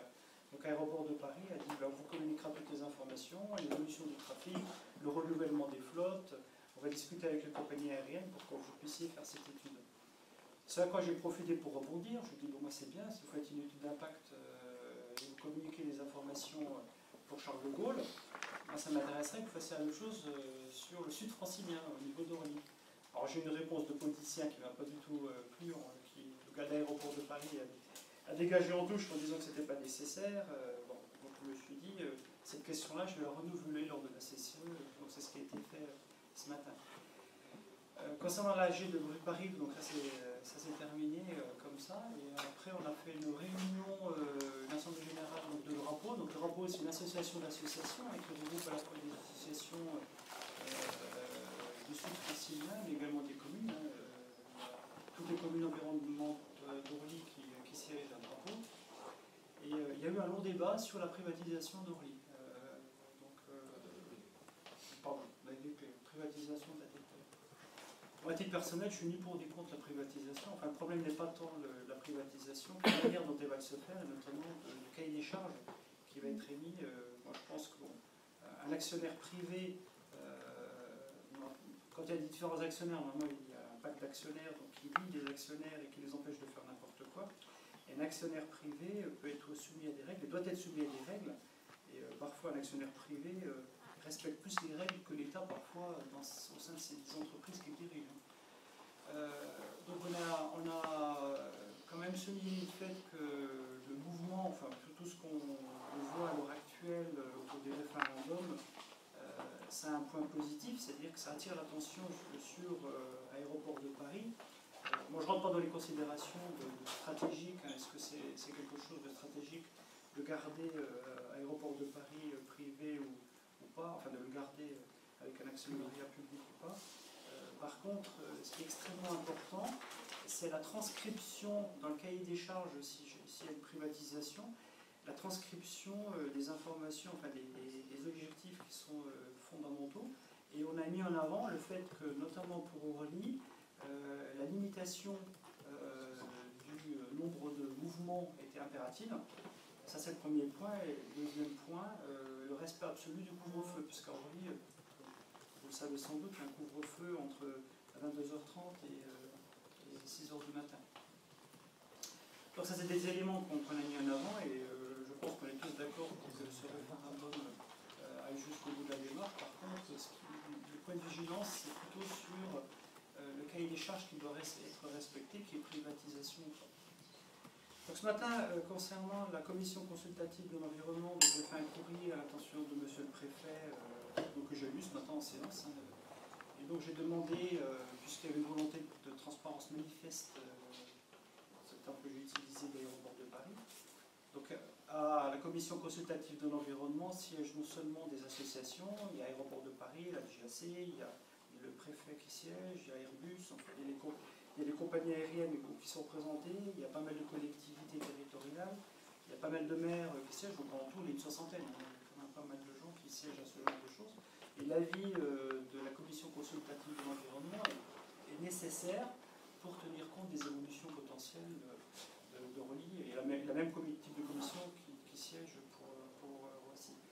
Donc le courrier que j'adressais au préfet rebondissait sur la question que j'avais posée la semaine dernière en demandant à l'aéroport de Paris de faire une étude d'impact sur Orly à l'horizon 2025 et notamment qu'il y ait une transparence, puisqu'elle était revendiquée par l'aéroport de Paris, vis-à-vis de Bruparif, et que les collectivités territoriales, les associations actuellement envisagent de demander à Bruparif de faire une étude. On ne sait pas encore si ça va le faire ou pas, mais c'est surtout pour montrer qu'on n'a pas une interconfiance de ce que fait l'aéroport de Paris. On est là aussi pour surveiller. Et j'ai demandé également que soient intégrées dans cette étude les dernières recommandations de l'OMS, puisqu'actuellement, dans ce qu'on appelle le plan gène sonore, les études sont faites pour toutes les communes qui sont concernées au-delà d'un certain seuil de bruit, qui est de 55 dBA. En LDE et le LDM, c'est ce qu'on appelle le niveau de bruit équivalent, avec les moyennes sur une certaine durée. Ce qui veut dire qu'au-delà de cette limite, ou en dessous de cette limite, il n'y a que peu de communes qui sont concernées. C'est vraiment les communes qui sont autour de Orly qui sont soumises à cette réglementation.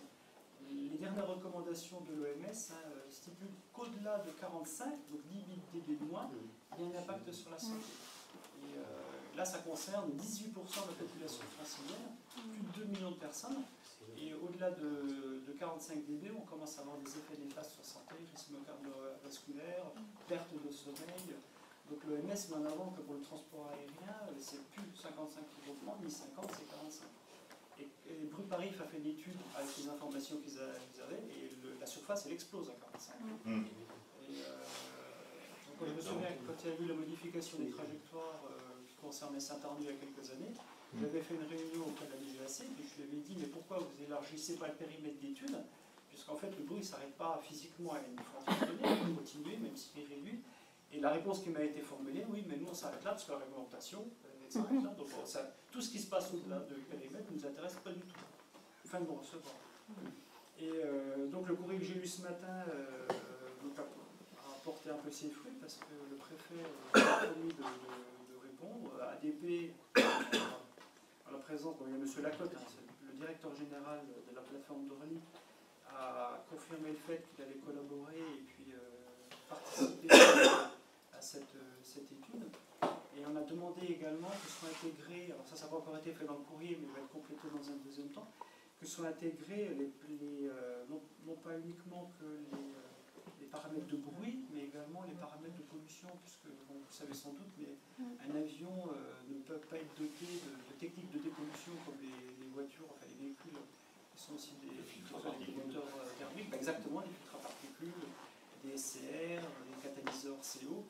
Et le seul moyen de réduire la propagation des combustibles gazeux, que ce soit NOx, etc., c'est de jouer sur les températures de flamme, et il y a des risques d'instabilité au niveau des réacteurs d'avion, et ça c'est beaucoup trop dangereux au niveau des réacteurs, donc on est condamné à avoir des pollutions issues des particules, enfin issues des réacteurs d'avion.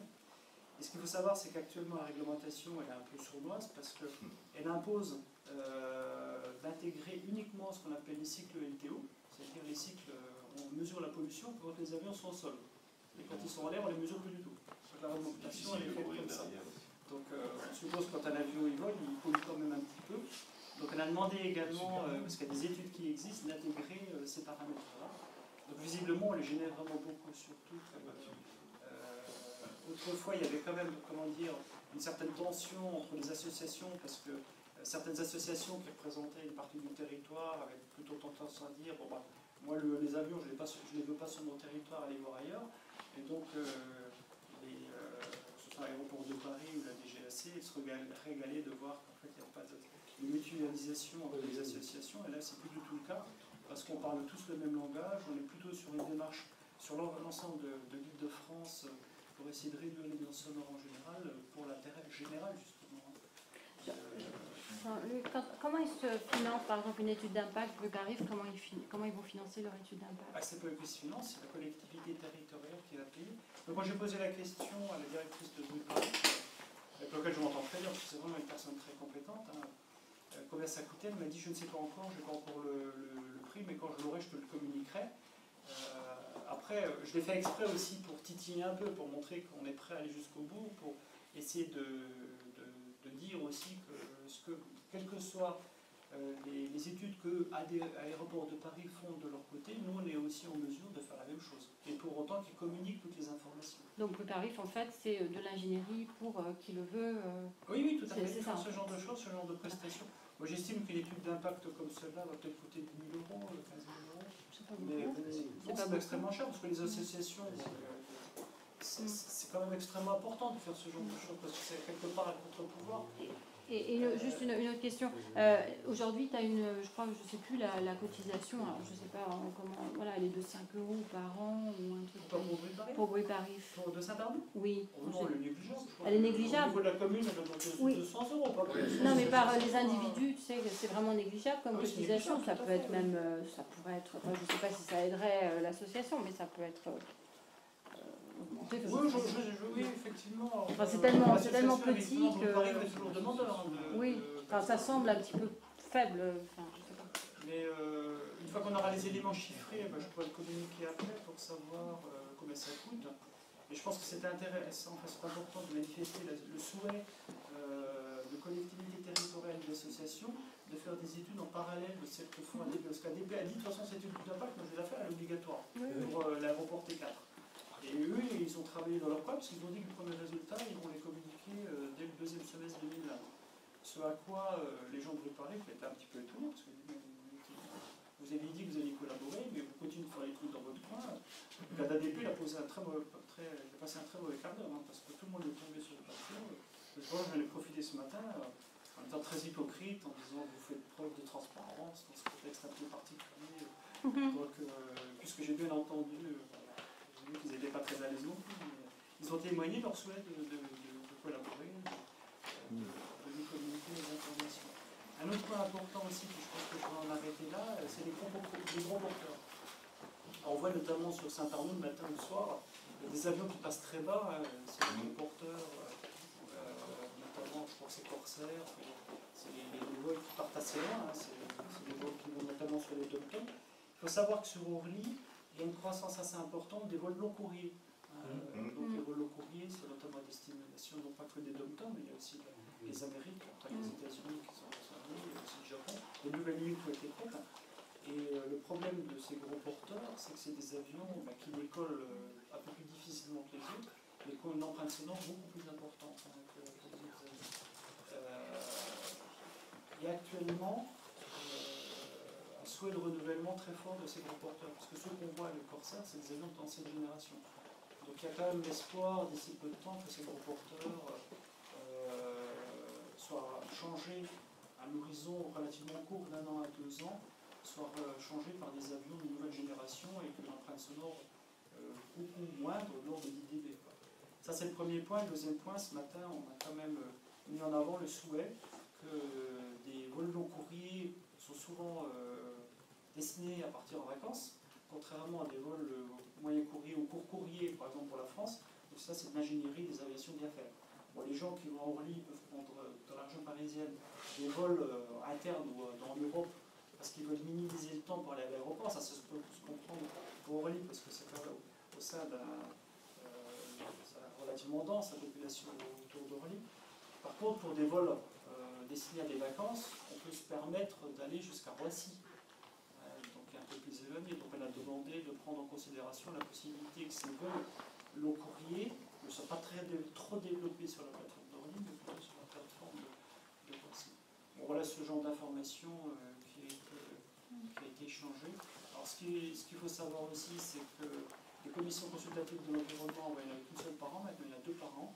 Et il y a des groupes de travail qui ont été décidés ce matin, d'ailleurs, sur la thématique de trouver ou d'identifier des solutions pérennes de réduction d'empreintes sonores, et notamment ce qu'on appelle une trajectoire de moindre nuisance. Et, moi, je participe à ce genre de travaux, parce que ça m'intéresse beaucoup, donc j'apporte un avis assez affirmé pendant les commissions consultatives de l'environnement. Alors, je crois être le seul acousticien à parler, parce que quand ce matin, on va présenter un résultat d'Airbus. J'ai posé 2-3 questions. Visiblement, les gens de la DGAC ont dégagé en touche en disant qu'ils n'étaient pas compétents pour répondre. Enfin, c'est important aussi de montrer qu'il y a des gens qui sont de l'autre côté pour vérifier tout ce qui est en train de se mettre en place et pas croire tout ce qu'ils racontent. Et dès qu'on met le point sur certains éléments, ça les déstabilise.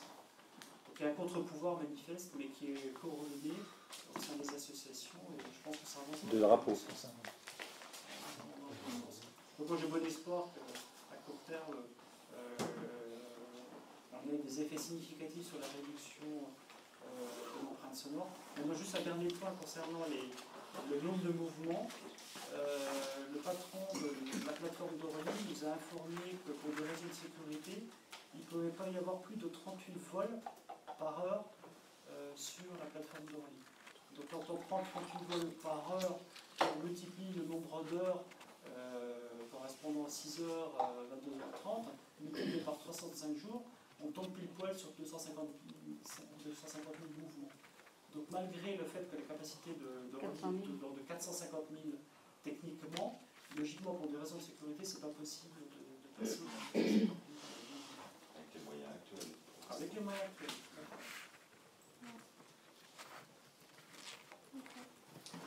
Voilà. Merci. Monsieur Vidril. Il y a quelque temps, on avait ce flyer incorporé dans l'éclair. C'était une bonne action. Je voulais savoir si ça va être renouvelé. Pour l'instant, c'est pas prévu. Voilà. Donc, ce qui est prévu, c'est un livret recensant l'ensemble récapitulant l'ensemble des flyers qui ont été distribués. Est-ce qu'il y en a encore en stock? Je sais pas, j'en sais rien du tout. Il me semble que oui, ça avait été refourni pour ceux qui manquaient, donc il n'y a pas prévu de réimprimer en permanence. On s'attache à travailler sur le livret de récapitulation qui sera fourni avec l'éclair à un moment donné. Je n'ai pas la date. Bon, cette question, je vous la pose parce que il y a quelques jours, j'ai vu un gendarme du peloton autoroutier photographier des véhicules stationnés sur chaussée le long du trottoir, normalement. Et le lendemain, j'ai eu la désagréable surprise d'avoir les gendarmes de la territoriale sonner à ma porte, me demandant si le véhicule qui était garé sur la chaussée, le long de la bordure de trottoir, était à moi. J'ai répondu positivement. Je vous la fais courte, ça a duré. Alors, on m'a fait comprendre que je n'avais pas à stationner sur la chaussée, la gendarmerie. J'écoute, oui. Que je n'avais pas à stationner sur la chaussée le long du trottoir et que je devais déplacer mon véhicule pour le mettre sur le trottoir. C'est croustillant comme info. Oui. Alors, j'ai quand même annoncé ça à la police municipale. Il serait bien que le peloton d'autoroute cesse d'appeler le peloton, la brigade territoriale, parce qu'ils ne veulent pas voir des voitures devant chez eux. Et leur rappeler qu'il ne faut pas demander aux gens de stationner sur le trottoir, parce que là, c'est quand même une infraction. Et ils sont 200 infractions dans l'autre rue. Et j'ai effectivement demandé à l'équipage qui est venu sonner chez moi. Tous les petits flyers, c'est ça, c'est en mettre ça. Il faut les donner aux gendarmes. C'est pas la première fois ce que je vous raconte là. Ça, c'est le dernier coup d'il y a quelques jours. Et c'est pas la première fois que ça arrive. Et j'ai donc proposé à l'équipage de gendarmerie, composé mixte, une femme, un homme, de verbaliser les voitures qu'ils voyaient là, sur le trottoir, en plein carrefour, ou sur le trottoir en totalité. Et ils sont montés dans la voiture, ils sont partis. Et il y en avait trop. Ils avaient peut-être signé leur carnet, je ne sais pas. Je ne ferai pas de commentaires. Je compatis. C'est dur. Simplement, je voudrais quand même que vous fassiez une petite intervention pour harmoniser la chose. Oui, non, mais ça reviendra. La réglementation, elle est nationale. Sauf aux endroits où c'est marqué qu'on peut stationner. C'est pas le cas là. Non. Je crois que c'est l'article 447. Oui, Rappelez aux gendarmes que ça existe. Et pas venir sonner chez les gens pour leur demander de garer leur voiture sur le trottoir. Il faut dégager la place pour qu'ils puissent circuler, eux. Voilà. À fond les gamelles. Même à pied, parce que j'en ai vu 3 minutes quand ils passent à pied. Ils sont obligés d'aller sur le trottoir. Il n'est pas terrible le trottoir. Ah, c'est vrai que dans le trottoir. Enfin, le trottoir en face, il est bien. Ah non, bon, les abortos, il est là. C'est 1m20, 1m30. En face, mais de l'autre côté, pas trop. Ah, bah de l'autre côté, ils arrivent à mettre une voiture complète. Hein. On va faire comme la poste. Ouais. Merci beaucoup et puis bonnes vacances à tous.